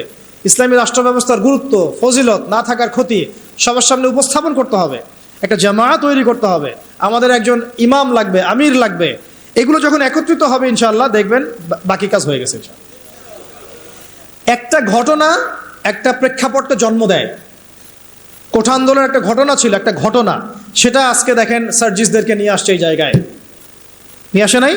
একটা ঘটনা একটা নেতৃত্বের জন্ম দেয়, একটা রেভলিউশনের জন্ম দেয়। শাপলা চত্বর ছিল একটা ঘটনা যেটা পারত বাংলাদেশে রাষ্ট্র ক্ষমতা ইসলামকে নিতে, কিন্তু কেন জানি আমরা পারি নাই। হয়তোবা আল্লাহ পাক আরো ভালো কোনো পদ্ধতি আমাদের জন্য রেখেছেন হয়তোবা। তবে কোন কোন ঘটনা আমাদের সামনে আল্লাহ পাক ঘটান যেগুলোর মধ্য দিয়ে একটা রেভলিউশন হয়ে যেতে পারে। যদি এই ভাইদেরকে নির্মমভাবে তারা এভাবে গুলি না করতো, তাহলে তারাও কিন্তু এভাবে সহিংস হতো না, আজকে এরাও কিন্তু দেশ থেকে পালাতো না, তাই না? বিষয়টা আমরা কি কেউ কল্পনাও করেছিলাম যে এভাবে 2 মাসের মধ্যে এমনটা হতে পারে? কখনো কল্পনা করা হয় নাই। বরং মানুষ তো বলছিল যে এরা কখনো যাবে, এমন তো মনেই হচ্ছে না, তাই না? বিষয়টা 1 মাসের মধ্যে আল্লাহ পাক করে দেখালেন। তাই ইনশাআল্লাহ সামনেও যদি এমন কোনো ঘটনা ঘটে, যেই ঘটনা ইসলামপন্থীদের একটা ঐক্যের জন্ম দেয়, একটা লিডারশিপ নিয়ে আসে, একটা জামাআত নিয়ে আসে, এটা ইমারা নিয়ে আসে, আমরা তখন আপনাদেরকে আমাদের পাশে চাই। আর যদি আপনাদেরকে আমরা পাশে না পাই তাহলে আমরা বুঝবো আপনারা শুধু ওয়াজ শুনেন, এক কান দিয়ে ঢোকান আর এক কান দিয়ে বের করে দেন। এইভাবে এইরকম অডিয়েন্স আমরা চাই না। আমি শুরুতে একটা কথা বলছি, ইসলামী রাষ্ট্র কায়েম করা চারটাখানি কথা না, আর এটা গরু ছাগলদেরকে দিয়ে হবে না। এটার জন্য সাহসী, বুদ্ধিদীপ্ত এবং একটা জজবাওয়ালা তরুণ প্রজন্ম দরকার। আবেগও থাকতে হবে আমাদের। অনেকে বলে যেটা আবেগই কথা না, আবেগও থাকতে হবে। কারণ অনেক সময় আবেগ মানুষকে সাহসী ভূমিকা রাখার ব্যাপারে সহায়তা করে। যদি আমরা যদি মাঠে থাকি, মাঠ মানে আবার ফেসবুক না। আপনি 1 মাস ফেসবুক চালায়েন না, একটা পোস্টও দিয়েন না, মানুষ বলবে যে আপনি তো মাঠে নাই, আপনাকে যে হুজুর মাঠে দেখি না। মানে তাদের কাছে মাঠ মানে কি? ফেসবুক। আমি মাঠ মানে বুঝাচ্ছি ময়দান মানে এই রুট লেভেল পর্যন্ত, টপ থেকে রুট লেভেল পর্যন্ত আমাদেরকে থাকতে হবে। মসজিদে, মাদ্রাসায়, মক্তবে, সংগঠনে, অ্যাসোসিয়েশনে, এই মিটিংয়ে, সিম্পোজিয়ামে, তালিমে, দার্সে, সব জায়গায় এটা মাঠ মানে শুধু ফেসবুক না। কথা বুঝতে পারছি ভাই? তো ইনশাল্লাহ আমরা যদি এভাবে মাঠে থাকি, আপনারা যদি আমাদের সাথে থাকেন, ইনশাল্লাহ বাংলাদেশে ইসলামপন্থীদেরকে টক্কর দিয়ে কারো ক্ষমতা নেই রাষ্ট্র ক্ষমতা যায়। আর আমরা যদি ওই সুযোগটা আরেকবার দেই তাদেরকে, আমরা যদি এই সুযোগটা তাদেরকে আরেকবার করে দেই, একটাও বাকি রাখবে না তারা, একটাকেও বাকি রাখবে না এবার যদি তারা কেউ আসতে পারে। তাদের এর জায়গায় যদি কোনো গভর্নমেন্টও আসে, তবুও আমাদের একটাকেও বাকি রাখবে না। তাই কোনো স্পেস তাদেরকে দেওয়া যাবে না, সুযোগ নাই। এখন আমাদেরকে ওই জায়গায় যেতে হবে। আল্লাহ পাক আমাদের যাওয়ার তৌফিক দান করেন। এখন লম্বা হয়ে যাচ্ছে, আর 2টা পয়েন্ট বলে আমি শেষ করবো। ধৈর্য আছে কি? আর 3টা পয়েন্ট। একটা হচ্ছে এই রাষ্ট্র ব্যবস্থাটা আমাদের নবীজি করে দিয়ে গেছেন না যান নাই? তাহলে আমাদের সামনে নবী সাল্লাল্লাহু আলাইহি ওয়াসাল্লামের দেয়া পথ পদ্ধতি আছে কি নাই? আছে। আর আমরা একটু জানি, কয়েকটা পয়েন্ট জানি যে এটার ফজিলত কি হতে পারে। আমি কয়েকটা পয়েন্ট বলতেছি। দেখেন, ইসলামী রাষ্ট্র ব্যবস্থা থাকলে আমরা আল্লাহর জমিনে আল্লাহর কোরআনের আইনগুলো বাস্তবায়ন করতে পারবো, 1 নাম্বার, তাই না? আর এটা কত বড় ইবাদত সেটা উলামায়ে কেরামদের কাছ থেকে জেনে নিন। এটা যে কত বড় একটা ইবাদত যে আল্লাহর জমিনে আল্লাহর বিধান চলতেছে, এটার যে সামাজিক ফজিলত এটা বলে শেষ করা যাবে না। 2 নাম্বার, সমাজে আমরা সর্বপ্রথম নামাজ কায়েম করতে পারবো। নামাজ কি কায়েম আছে? ঐচ্ছিক, পড়লে পড়েন, না পড়লে নাই, তাই না? কিন্তু মাস্ক আপনাকে পরা লাগবে করোনা হইলে, তাই না? বিষয়টা সরকার বলবে মাস্ক পড়তে হবে, না হলে তো জরিমানা। কিন্তু আপনি নামাজ বাধ্যতামূলক মুসলিমদের করা হচ্ছে না। কিন্তু ইসলামী শাসন ব্যবস্থা থাকলে নামাজ বাধ্যতামূলক, মুসলিমদের কথা বলছি, বালেগ যারা নামাজের যোগ্য হয়েছেন। তারপরে পর্দার বিধানটাকে আমরা বাস্তবায়ন করতে পারবো। সমাজে ফিতনা কমে যাবে, জেনা কমে যাবে, ব্যভিচার কমে যাবে, যত রকম এই যে স্টার জলসা, জি বাংলা, পর্নোগ্রাফি, হাবিজাবি যা আছে, এগুলোকে আমরা বন্ধ করে ফেলতে পারবো কিনা? তারপরে জাকাত ভিত্তিক অর্থ ব্যবস্থা আমরা চালু করতে পারবো। জাকাত বাধ্যতামূলক রাষ্ট্রের পক্ষ থেকে আদায় করা হবে, সমাজের দরিদ্র মানুষদের কোনো কষ্ট থাকবে না ইনশাআল্লাহ। তারপরে আমরা আরো অনেক কিছু, যেমন আমরা উলামায়ে কেরামদের একটা সিকিউরড লাইফ নিশ্চিত করতে পারবো। যেমন প্রত্যেকটা মসজিদ, প্রত্যেকটা মাদ্রাসা, এগুলোকে রাষ্ট্রীয়করণ এবং এগুলোকে ভাতার ব্যবস্থা করা। তারা যদি পুলিশদেরকে দিতে পারে, র্যাবকে দিতে পারে, ডিজিএফআইকে দিতে পারে, আর্মিদেরকে দিতে পারে, ওলামায়ে কেরাম বাদ যাবে কেন? ওলামায়ে কেরামদের জন্য কেন কোয়ার্টার থাকবে না? কেন সরকারি গাড়ি থাকবে না? কেন বেতন ভাতা থাকবে না? কেন থাকবে না? থাকা উচিত ছিল কিনা? বরং তারাই তো আমাদেরকে পথ দেখাচ্ছেন, আলোর পথ। তো এই যে বৈষম্য না, এগুলো বৈষম্য। তারপরে আরো দেখেন, প্রাইমারি স্কুলে আমি আমার বাচ্চাকে কোরআন শিক্ষা বাধ্যতামূলক করতে পারবো না? এখন কি বাধ্যতামূলক আছে? এটা নিয়ে তো আমার অনেক লেকচার শুনেছেন। অনার্স মাস্টার্স পাসও যদি আপনি কোনো স্টুডেন্টকে ধরেন, 100 জনের মধ্যে দেখা যায় 10 জনও ঠিকমতো কোরআন তেলাওয়াত করতে পারে না। আমরা বলছি এটা ইসলামিক রাষ্ট্র, আমার ইসলামিক রাষ্ট্রের মুসলিমরা কোরআন তেলাওয়াত করতে পারে না, এটা কেমন হলো? তাহলে কোরআনের শিক্ষাটা আমরা বাধ্যতামূলক করতে পারতাম। তারপর শুধু তাই না, হাই স্কুল লেভেলে আমরা আমাদের ভাইদেরকে আরবি ভাষা শেখাতে পারতাম, নাহু সরফ শেখাতে পারতাম, এবং তারাও কোরআনের তর্জমা করার যোগ্যতা অর্জন করত। অনার্স লেভেলে গিয়ে, মাস্টার্সে গিয়ে তারা এমন হতো হাদিসের এবারত পড়তে পারছে, এরাব দিতে পারছে, মাশাআল্লাহ। কেউ হয়তো ইফতা দিয়ে ফেলছে, কেউ হয়তো দাওরা হাদিস দিয়ে ফেলছে। এমনও করা সম্ভব ছিল, এখনো সম্ভব। এটা কি হয়েছে? অথচ আপনি দেখবেন সমাজের 75% মানুষ জেনারেল শিক্ষিত, এই বেশিরভাগ মানুষকে আমি ইসলাম শেখাতে পারছি না, শুধু ইসলামী শিক্ষা ব্যবস্থা না থাকার কারণে। যদি ইসলামী শিক্ষা ব্যবস্থা থাকতো তাহলে এই সমস্যাটা থাকতো না। ঘরে ঘরে তখন হাফেজ থাকতো, ঘরে ঘরে আলেম তৈরি করা যেত। অন্তত পক্ষে ফরজে আইন তো তারা জানতো, নিজের মানে ইমামতি করার যোগ্যতা তো সে অর্জন করতো, নিজের বাবার জানাজা তো পড়তে পারতো। এখন কি সেটা হয়? অথচ তারা কিন্তু মুসলিম, কালিমা পড়া। ইসলামী রাষ্ট্র ব্যবস্থা থাকলে আমরা এই যে সুদ খাচ্ছি, নাউজুবিল্লাহ, মায়ের সাথে যে জেনা করা হচ্ছে, তাই না? এটা তো নতুন হাদিস না, আপনারা তো জানেনই। সুদের সবচেয়ে নিচের শাখাটাই তো হচ্ছে মায়ের সাথে কি করা? জেনা করা। সবচেয়ে উঁচু শাখা কি? আল্লাহ এবং তার রাসূলের সাথে যুদ্ধ করা। তো এখন আমরা তো সবাই তাই করতেছে। যেহেতু ইসলামী রাষ্ট্র ব্যবস্থা নাই, তাই এখানে সুদভিত্তিক ব্যাংকিং সিস্টেম চলছে। ইসলামী রাষ্ট্র ব্যবস্থা থাকলে আমরা এটাকে কমিয়ে ফেলতে পারতাম। আমরা কৃষিভিত্তিক অর্থনীতি, দুর্নীতিকে কমাতে পারতাম, আমরা জাকাত আদায় করতে পারতাম, আমরা সাদাকা ভিত্তিক অর্থনীতি নিতে পারতাম, ডুয়েল কারেন্সি আনতে পারতাম, আরও অনেক কিছু করতে পারতাম। এটা নিয়ে আলাদা আলোচনা, ইকোনমির আলোচনা অনেক গভীর, এটা আপনি এখন করতে পারবেন না। বরং এই জায়গাগুলোতে যত রকম দুর্নীতি, ঘুষ, সুদ সব ভর্তি হয়ে যাবে। ভালো মানুষ সেজে লাভ হচ্ছে না তো, কারণ আমি এখানে নামাজ পড়ছি, এখান থেকে বের হয়ে গিয়েই সুদ খাচ্ছি। এই জন্যই তো দোয়া কবুল হচ্ছে না, ইবাদতের স্বাদ পাচ্ছি না। আল্লাহ পাক আমাদেরকে সুদমুক্ত জীবনযাপন করার তৌফিক দান করুন। ইসলামী রাষ্ট্র ব্যবস্থা থাকলে পরে এই যে কাদিয়ানিরা আবারও খতমে নবুয়তকে চ্যালেঞ্জ করতে পারতো না, তাই না? আপনারা তো জানেন, কেউ যদি নবী সাল্লাল্লাহু আলাইহি ওয়াসাল্লামকে গালি দেয়, তার স্ত্রীর চরিত্র নিয়ে কথা বলে, আছে না এমন কিছু? তার শাস্তি কি? আলেমদের কাছ থেকে জেনে নিয়েন। একদম একদম কতল। ও যদি তওবাও করে তবুও কতল, তওবা করেছে তবুও শিরোচ্ছেদ করতে হবে। এর বাইরে কোনো কি নাই, কোনো দণ্ডই নাই। করতে পারবেন আপনি বাংলাদেশে? এখন পারবেন না, ইসলামী রাষ্ট্র ব্যবস্থা নাই তাই। ইসলামী রাষ্ট্র নাই তাই।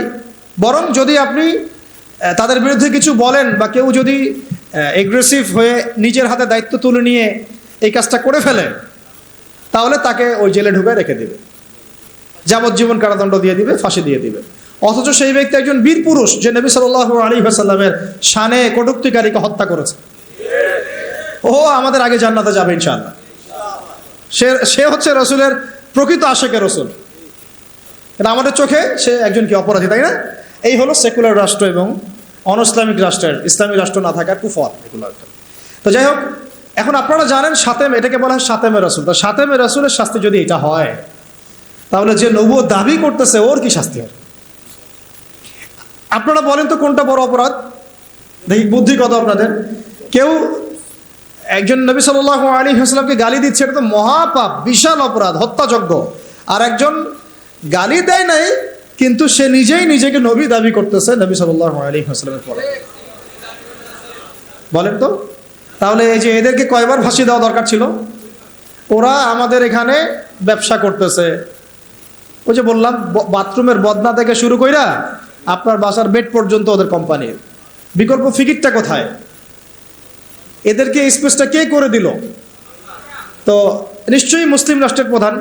আর মুসলিম রাষ্ট্রের যারা দায়িত্বশীল ছিল, তাদেরকে রাষ্ট্র ক্ষমতায় উঠিয়েছে কারা? গরু, ছাগল, হাঁস, মুরগি, না আমরাই, নাকি জিনরা উঠাই নিয়ে গেছে ক্ষমতায়? তাহলে এই সমস্ত তাদের কৃতকর্মের সমস্ত পাপের দায়ভারের একটা অংশ আমার কাঁধে আসবে কি না কিয়ামতের মাঠে?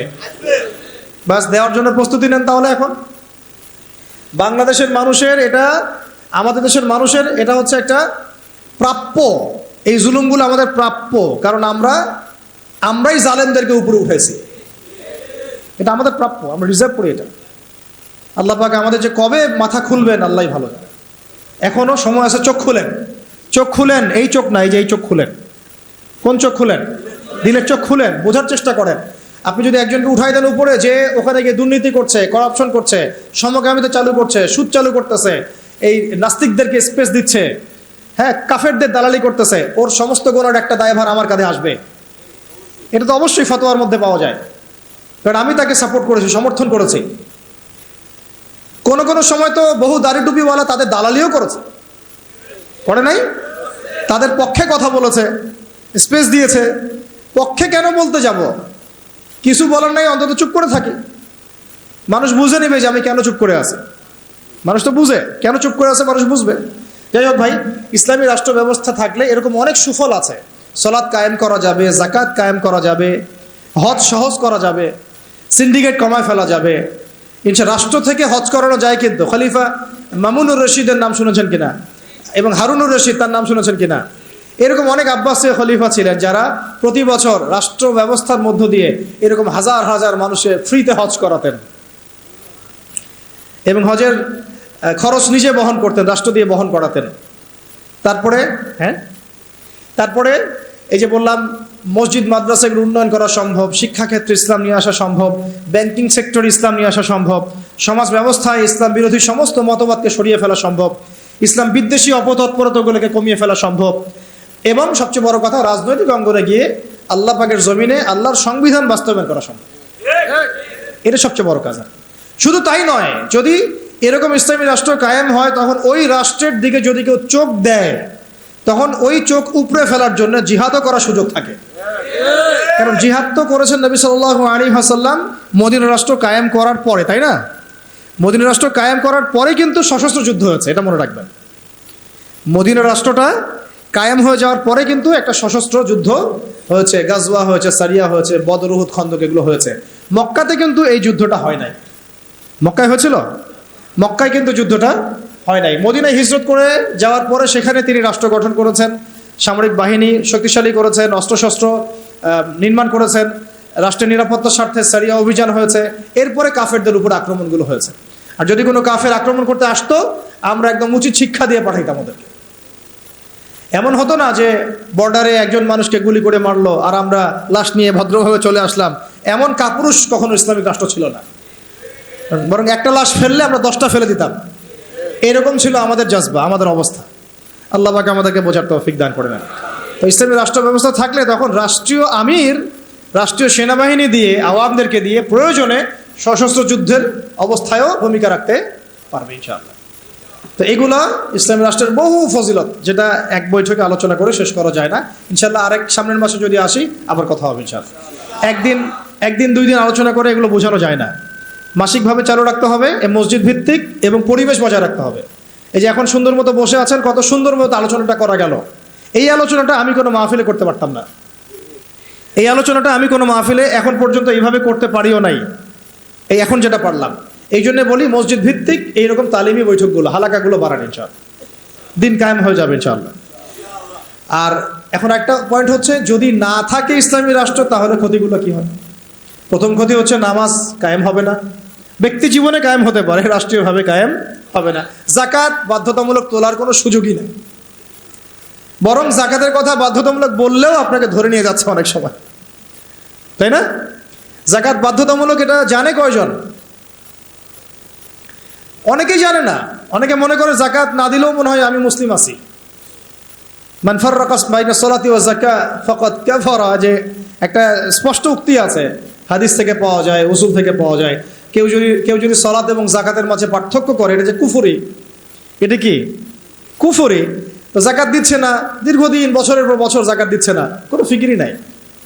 তো ইসলামী রাষ্ট্র নাই, তাই এটা আদায় করা যাচ্ছে না। কিন্তু ওমর রাদিয়াল্লাহু আনহুর সময় যাকাত কালেকশন করার জন্য আলাদা একটা ইউনিট থাকতো, স্বতন্ত্র একটা ইউনিট থাকতো না, ডিপার্টমেন্ট থাকতো। তারা যাকাত কালেকশন করে নিয়ে আসতেন এবং রাষ্ট্রীয় কোষাগারে জমা দিতেন। রাষ্ট্রীয় কোষাগার সমৃদ্ধ হতো। এখান থেকে যাকাতে 8টা খাতে বন্টন করা হতো, ডিস্ট্রিবিউট করা হতো। একটা গরিব মানুষ খুঁজে পাওয়া যেত না। এগুলো তাত্ত্বিক কথাবার্তা নয়, দুনিয়া দেখেছে এগুলা, প্র্যাকটিক্যাল। এটা বিশ্ববাসী দেখেছে প্র্যাকটিক্যাল এগুলো। এমনকি অমুসলিম যদি কেউ ক্ষতিগ্রস্ত হতো, তাকেও যাকাতের অর্থ থেকে সহায়তা করা হয়েছে, দিনের দিকে তার কলবকে ফেরানোর জন্য এটাও করা হয়েছে। তো আর অনেকে একটা প্রশ্ন করে যে ইসলামী রাষ্ট্র ব্যবস্থা আসলে কি তাহলে অমুসলিমদের অধিকার নিশ্চিত হবে না? বরং সবচেয়ে বেশি হবে ইনশাআল্লাহ। এই তথাকথিত গণতান্ত্রিক রাষ্ট্রে, তথাকথিত সেকুলার রাষ্ট্রে এই অমুসলিমদের উপর যা জুলুম হয়েছে বা হয়, এগুলোর তো অস্তিত্ব থাকবেই না, বরং অমুসলিমরা আমাদের কাছে তখন জিম্মেদারির মধ্যে থাকবে। কেউ তাদের যদি জানমালের ক্ষতি করতে চায়, তখন আমরা তাদের পক্ষ নিয়ে লড়বো ইনশাআল্লাহ। এইটা এখন কিছু কিছু অমুসলিম এই একটা মিথ্যা প্রপাগান্ডা ছড়িয়েছে, তাদের মধ্যে ইসকন কিন্তু আছে একটা। এরা মিথ্যা প্রপাগান্ডা ছড়ায় এভাবে, তারা মনে করায়, মানুষকে বুঝায় যে এটা ইসলামী রাষ্ট্র কায়েম হলে আমরা সংখ্যালঘুরা নির্যাতিত হব, আমাদেরকে মারতে আসবে, আমাদের মন্দির ভেঙে দিবে, আমাদের মূর্তি ভেঙে দিবে, কোশ্চিনকালে এমনটা হবে না। এটা একটা ভুল মেসেজ তারা জনগণকে দেয় বা বিশ্ববাসীকে দেওয়ার চেষ্টা করে। এরা প্রতারণা করছে আমাদের সাথে। বরং তাদের হাতে যদি ক্ষমতা যায়, তারাই সেই প্রাচীন ঐতিহ্যবাহী বাবরি মসজিদ ভেঙে ফেলেছে। বিগত 5 বছরে তারা এরকম প্রায় 20-30টা মসজিদ ভেঙে ফেলেছে, ঐতিহ্যবাহী, যেগুলো একদম 500 বছর, 600 বছর, 800 বছর পুরাতন।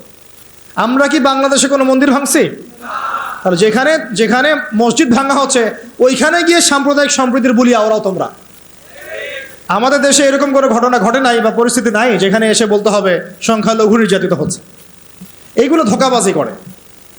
কিছু কিছু এরকম দুষ্ট অমুসলিম আছে যারা চায় না ইসলামী রাষ্ট্র ব্যবস্থা বা খেলাফা ব্যবস্থা আসুক, কিন্তু অথচ ইসলামী রাষ্ট্র ব্যবস্থা থাকলে অমুসলিমদের অধিকার সবচেয়ে আগে আমরা নিশ্চিত করবো ইনশাআল্লাহ। কারণ তারা আমাদের এখানে জিম্মেদারির মধ্যে থাকবে। জিম্মেদারি কথাটা বললাম এই কারণে, জিম্মি শব্দ তারা বুঝে না। যদি আমরা বলতাম যে অমুসলিমরা আমাদের কাছে জিম্মি হিসেবে থাকবে, তারা মনে করতো যে জিম্মি মানে বন্দী। জিম্মি মানে কি? বন্দী। এই যে আরবির অবস্থা।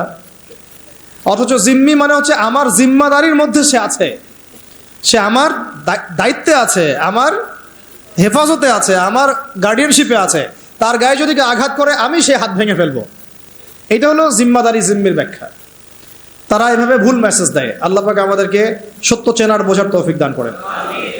তো না থাকলে অসুবিধাগুলো হচ্ছে যে আমরা সালাত প্রতিষ্ঠা করতে পারছি না, যাকাত কায়েম করতে পারছি না, আমরা দেখা যাচ্ছে আমর বিল মারুফের কাজ করতে পারছি, শিক্ষাক্ষেত্রে হয়তো কিছু মেহনত করতে পারছি, কিন্তু নাহি আনিল মুনকারের কাজ করতে গেলে আমাদেরকে বাধা পেতে হচ্ছে। আমাদের মধ্যে তারা আবার অনেক বাতিল আকীদা ছড়াই দিচ্ছে, আমাদের মধ্যে বিভক্তি বাড়ায় দিচ্ছে, আমাদের মধ্যে ঐক্য নষ্ট করছে, আমাদেরকে নিয়ে রাজনীতি করছে। এগুলো করছে না? কোনো কোনো ক্ষেত্রে আমাদের ওলামায়ে কেরাম থেকে গুমের শিকার হতে হচ্ছে, জুলুমের শিকার হতে হচ্ছে, জেল হচ্ছে, ফাঁসি হচ্ছে, মামলা মোকদ্দমা হচ্ছে। এরকম বহু ঘটনা ঘটছে শুধুমাত্র ইসলামী রাষ্ট্র ব্যবস্থা না থাকার কারণে। আরও বড় কথা হচ্ছে সুদ দূর করা যাচ্ছে না, ঘুষ দূর করা যাচ্ছে না, দুর্নীতি দূর করা যাচ্ছে না, করাপশন বন্ধ করা যাচ্ছে না। তারপরে এই যে জি হ্যাঁ, আরও তো অনেক প্রবলেম হচ্ছে। জিনা বন্ধ করা যাচ্ছে না, হুদুদগুলো কায়েম করা যাচ্ছে না, ব্যভিচার বন্ধ করা যাচ্ছে না, পর্নোগ্রাফি বন্ধ করা যাচ্ছে না।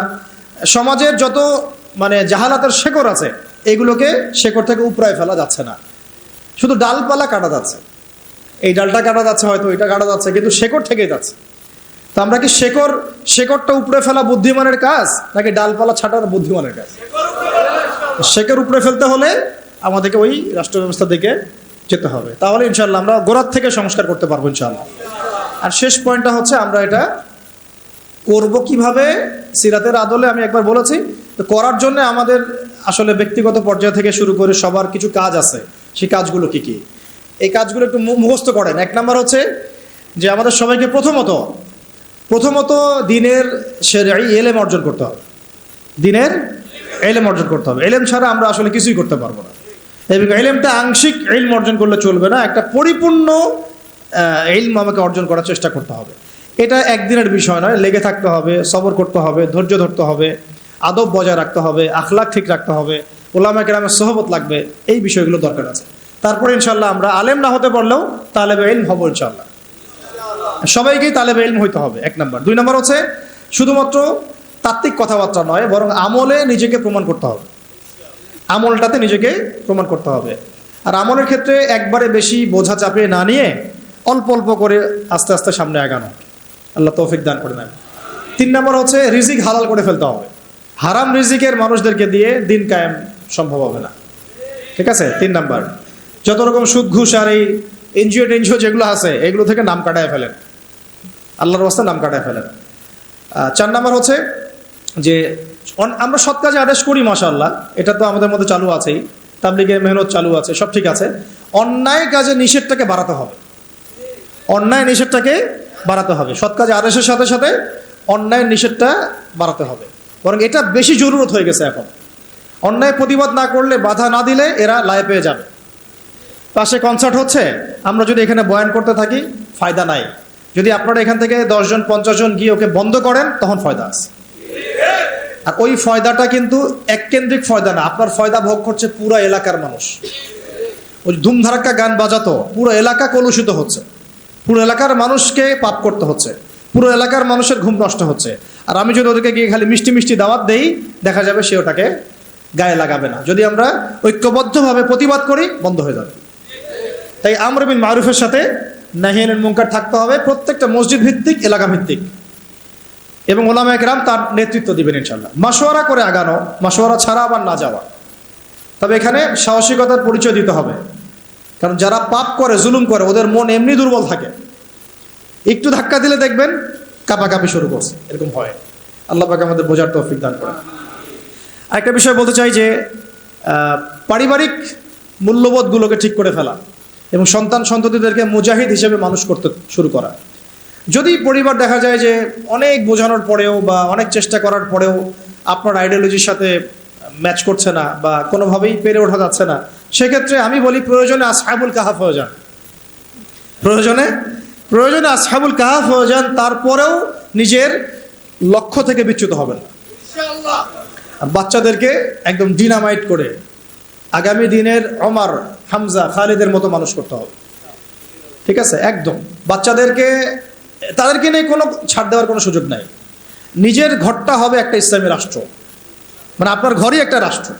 ওইখানে আপনার হুকুম চলে, কার হুকুম চলে?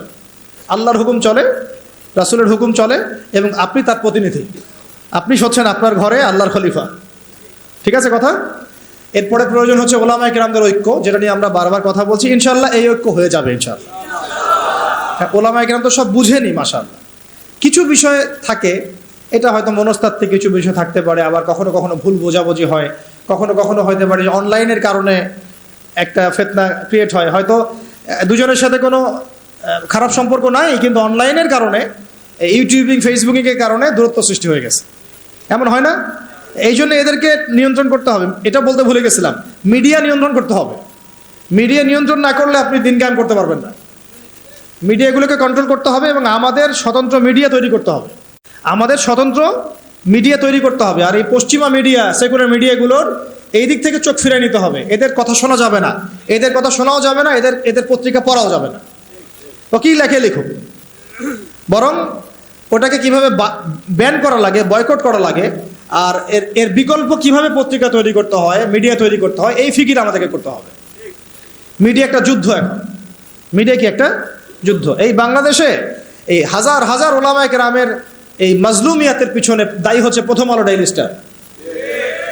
কিন্তু আমরা ওদেরকে বন্ধ করতে পারলাম। এই যে বললাম যে ওই পর্যায় পর্যন্ত না গেলে আপনি এটা করতেও পারবেন না। পারবেন? একা একা যদি আমি ওখানে গিয়ে মিছিল করি, ওকে বন্ধ হবে? ভাঙচুর করলে দেখবেন ওর প্রতি আবার সিম্প্যাথি তৈরি হবে। আহারে বেচারাকে এইভাবে মাইট দিল, ওর অধিকার নিশ্চিত করার জন্য দেখা যাবে 10 প্লাটুন বিজিবি মোতায়েন করে দিচ্ছে। তখন আপনি কি করবেন? তো এটা আমাদেরকে ওই পর্যায়ে গিয়ে করতে হবে। আল্লাহ পাক আমাদেরকে করার তৌফিক দান করেন। আর আপাতত আমাদেরকে বিকল্প মিডিয়া তৈরি করতে হবে, এবং ওদের এইসব প্রোপাগান্ডায় কোনোভাবেই কান দেওয়া যাবে না। এইসব সেকুলার মিডিয়াগুলোর প্রোপাগান্ডায় কোনোভাবেই কান দেওয়া যাবে না। ওয়াল্লাহি এরা মিথ্যা কথা বলে, ওয়াল্লাহি এরা মিথ্যা কথা বলে, ওয়াল্লাহি এরা মিথ্যা কথা বলে। এরা মিথ্যাচার করে, ওলামায়ে কেরামের চরিত্র হনন করে। এরা ইসলামকে জঙ্গিবাদের ধর্ম বানাইছে, নাউজুবিল্লাহ। এরা ইসলামকে সন্ত্রাসী হিসেবে উপস্থাপন করছে। এরা বহু মাজলুমের গুমের কারণ, জেলে যাওয়ার কারণ, কেস লড়ার কারণ এই মিডিয়াগুলাই। অতএব এদের থেকে আপনাদেরকে মুখকে ফিরিয়ে নিতে হবে। এটা ইমানের দাবি আমাদের। ঠিক যেমন বললাম যে কাদিয়ানি পণ্য আপনি ব্যবহার করবেন না, কেন করবেন না? এটা আপনার ইমানের দাবি। সে আল্লাহর নবীর পরে নবুয়ত দাবি করেছে, আমি তার উম্মত, আমি তার পণ্য ব্যবহার করতে পারি না। ঠিক একইভাবে এরা ইসলামের বিরুদ্ধাচরণ করছে, ইসলামকে গালি দিচ্ছে, ওলামায়ে কেরামের চরিত্র হনন করছে, আমার দিনকে কটূক্তি করছে। আমি এসব পত্রিকার ধার কাছেও যাব না, প্রয়োজনে ওখানে চাকরিও করব না, ওটা বিক্রিও করব না, ওটা দোকানে রাখবও না। এরকম নিয়ত থাকতে হবে কঠোর। দেখবেন আস্তে আস্তে যখন এগুলা ব্যবসা বন্ধ হয়ে যাবে না, লেজ গুড়ায় পালায় যাবে। এগুলা ব্যবসা যদি বন্ধ হয়ে যায় না, লেজ গুড়ায় ঠিকই পালায় যাবে। ব্যবসা করতে পারে বলেই তো আমরা দেখতেছি ওরা আমাদের সমাজের মধ্যে এরকম লাভঝাপ করতেছে। টাকা না থাকলে কিছুই করতে পারতো না। আল্লাহ পাক আমাদের বোঝার তৌফিক দান করে। কোথায় ছিলাম জানি? আমাদের বাচ্চাদেরকে মানুষ করবেন, ঠিক আছে? জি হ্যাঁ, ফ্যামিলি হবে এক একটা খেলাফার কেন্দ্রবিন্দু আর কি। আর ওলামায়ে কেরামদের মধ্যে ঐক্য বজায় রাখাটা খুব জরুরি। আপনারা ওলামায়ে কেরামদের অভ্যন্তরীণ বিষয়গুলোকে তাদের মধ্যে ছেড়ে দিবেন, নিজেরা এগুলো নিয়ে কোনো লেখালেখি করবেন না, কোনো রকমের লাইভ ভিডিও এগুলো করতে যাবেন না। ওলামা একরাম জানেন কিভাবে কাজ করতে হয়, ঠিক আছে, এবং কিভাবে সামনে আগামীর বাংলাদেশকে নেতৃত্ব দেওয়া লাগবে তার রূপরেখা তারা অলরেডি রেডি করেছেন আলহামদুলিল্লাহ। এবং তাদের মধ্যে ইউনিটি এটা চলে আসা, আমি বললাম সময়ের ব্যাপার, একটা ঘটনার ব্যাপার। ইনশাল্লাহ কোনো একটা ঘটনাকে কেন্দ্র করেই দেখবেন যে হয়ে গেছে ইনশাল্লাহ। আর আরেকটা বিষয় বলি, ঐক্য বলতে আমরা অনেকে বুঝি কি যে একেবারে মনে হয় 10 কোটিকে এক জায়গায় আসতে হবে। ঐক্য কিন্তু এটার নামও নয়। সবার সাথে কিন্তু ঐক্য হবে না। আমাদের ঐক্য দরকার তাওহীদ পন্থীদের, আহলে সুন্নাহ ওয়াল জামাআর আকীদাভুক্ত যারা, তাদের মধ্যে ঐক্য দরকার। বাতিল আকীদার সাথে ঐক্য হবে না কখনো। বাতিল আকীদার সাথে আমরা তো মসজিদেই এক হতে পারি নাই, রাষ্ট্র ব্যবস্থায় এক হবো কিভাবে? বুঝতে পারছেন না কথা? আমরা আহলে সুন্নাহ ওয়াল জামাআর মধ্যে যারা আছি, এই ওলামায়ে মুহাক্কিক ওলামায়ে কেরাম এবং তাদের যে সংগঠন, তাদের যে অ্যাসোসিয়েশনগুলো আছে, এগুলোর মধ্যে ঐক্য হয়ে যাবে ইনশাআল্লাহ। এবং এই ঐক্য যথেষ্ট বাংলাদেশকে শাসন করার জন্য। বাকিদের আমাদের প্রয়োজনও নাই। তারা যদি ভালো ভালো আমাদের সাথে আহলে সুন্নাহ ওয়াল জামাআর আকীদায় আসে এবং আমাদের সাথে কাঁধে কাঁধ মিলিয়ে এই লড়াইয়ে শরিক হয়, তাহলে আলহামদুলিল্লাহ ভালো। যদি তারা নাও আসে, তুচ্ছ তাচ্ছিল্য করে, আমাদেরকে অবজ্ঞাও করে, তবুও কিছুই যায় আসবে না ইনশাআল্লাহ। কেন দেখবেন আরব বিশ্বে শত শত দল আছে এবং এমন এমন রাষ্ট্র আছে যেগুলো অনেক বেশি শক্তিশালী, পারমাণবিক ক্ষেপণাস্ত্র প্রাপ্ত। তাই সবাইকে নিয়ে সব কাজ হয় না, আল্লাহ সবাইকে কবুল করেন না। তা আমাদের জরুরত নাই যে সবাইকেই আমাদের একসাথে নিয়েই তারপরে আগাইতে হবে, নট নেসেসারি, এবং এটা হবেও না। ঐক্য এভাবে হয় না। ঐক্য হবে হকপন্থী মানুষদের মধ্যে। হকপন্থী মানুষদের মধ্যে যেন বিভক্তি না হয়, এইটা হবে আমাদের একটা উদ্দেশ্য আর কি। আমরা যেন এটাকে না বাড়াই, মানে বিভক্তি আর না বাড়াই। আর আল্লাহর ওয়াস্তে ওলামায়ে কেরামদেরকে আমি আমার পক্ষ থেকে আর কি, আমার জায়গা থেকে বিনয়ের সাথে এটা আর কি মাশওয়ারা বলেন, ছোট ভাই হিসেবে পরামর্শই বলেন, আমরা যদি তাগুতকে, ফ্যাসিস্টদেরকে আরও একবার চান্স দেই, আমি আপনাদেরকে এনশিওর করতেছি না থাকবে আমাদের দেহ আর না থাকবে আমাদের কল্যাণ। অতএব বৃহত্তর স্বার্থে এখন আমাদের সমস্ত ক্ষুদ্রতর স্বার্থগুলা বিসর্জন দেওয়া লাগে। আল্লাহ পাক আমাদের সবাইকে তৌফিক দান করে দেন। আর এর সাথে লাগবে আপনাদের এই তরুণ প্রজন্মের একটা সাহসী ঈমানদীপ্ত অবস্থান। আমরা ওলামায়ে কেরামদের সাথে আপনাদেরকে পাশে চাই। আমরা সবাই আমাদের যার যার জান মাল সময় শ্রম দিয়ে আল্লাহর রাস্তার দাওয়াতে থাকবো, আল্লাহর পথে জিহাদে থাকবো ইনশাআল্লাহ। যতদিন পর্যন্ত বাংলাদেশে ইসলামী খেলাফা কায়েম হয় নাই, শরিয়া কায়েম হয় নাই, আমরা ততদিন পর্যন্ত হাল ছাড়বো না ইনশাআল্লাহ। ততদিন পর্যন্ত আমরা কোনো অবস্থাতেই ক্ষান্ত হব না ইনশাআল্লাহ। আর যদি ইনশাআল্লাহ হয়েও যায়, তারপরেও আমাদের কাজ শেষ হয়ে যাবে না, বরং কাজ তখন থেকে শুরু হবে ইনশাআল্লাহ। আল্লাহ পাক আমাদের সবাইকে ওই কাফেলায় শরীক হওয়ার তৌফিক দান করেন এবং এই মোবারক কাফেলায় আমাকে, আপনাকে, আমার সন্তানকে, আপনার সন্তানকে, আমাদের উলামায়ে কেরামদেরকে আল্লাহ পাক সুস্থতার সাথে, আফিয়াতের সাথে, নিরাপত্তার সাথে অংশগ্রহণ করার, জুড়ে থাকার লেগে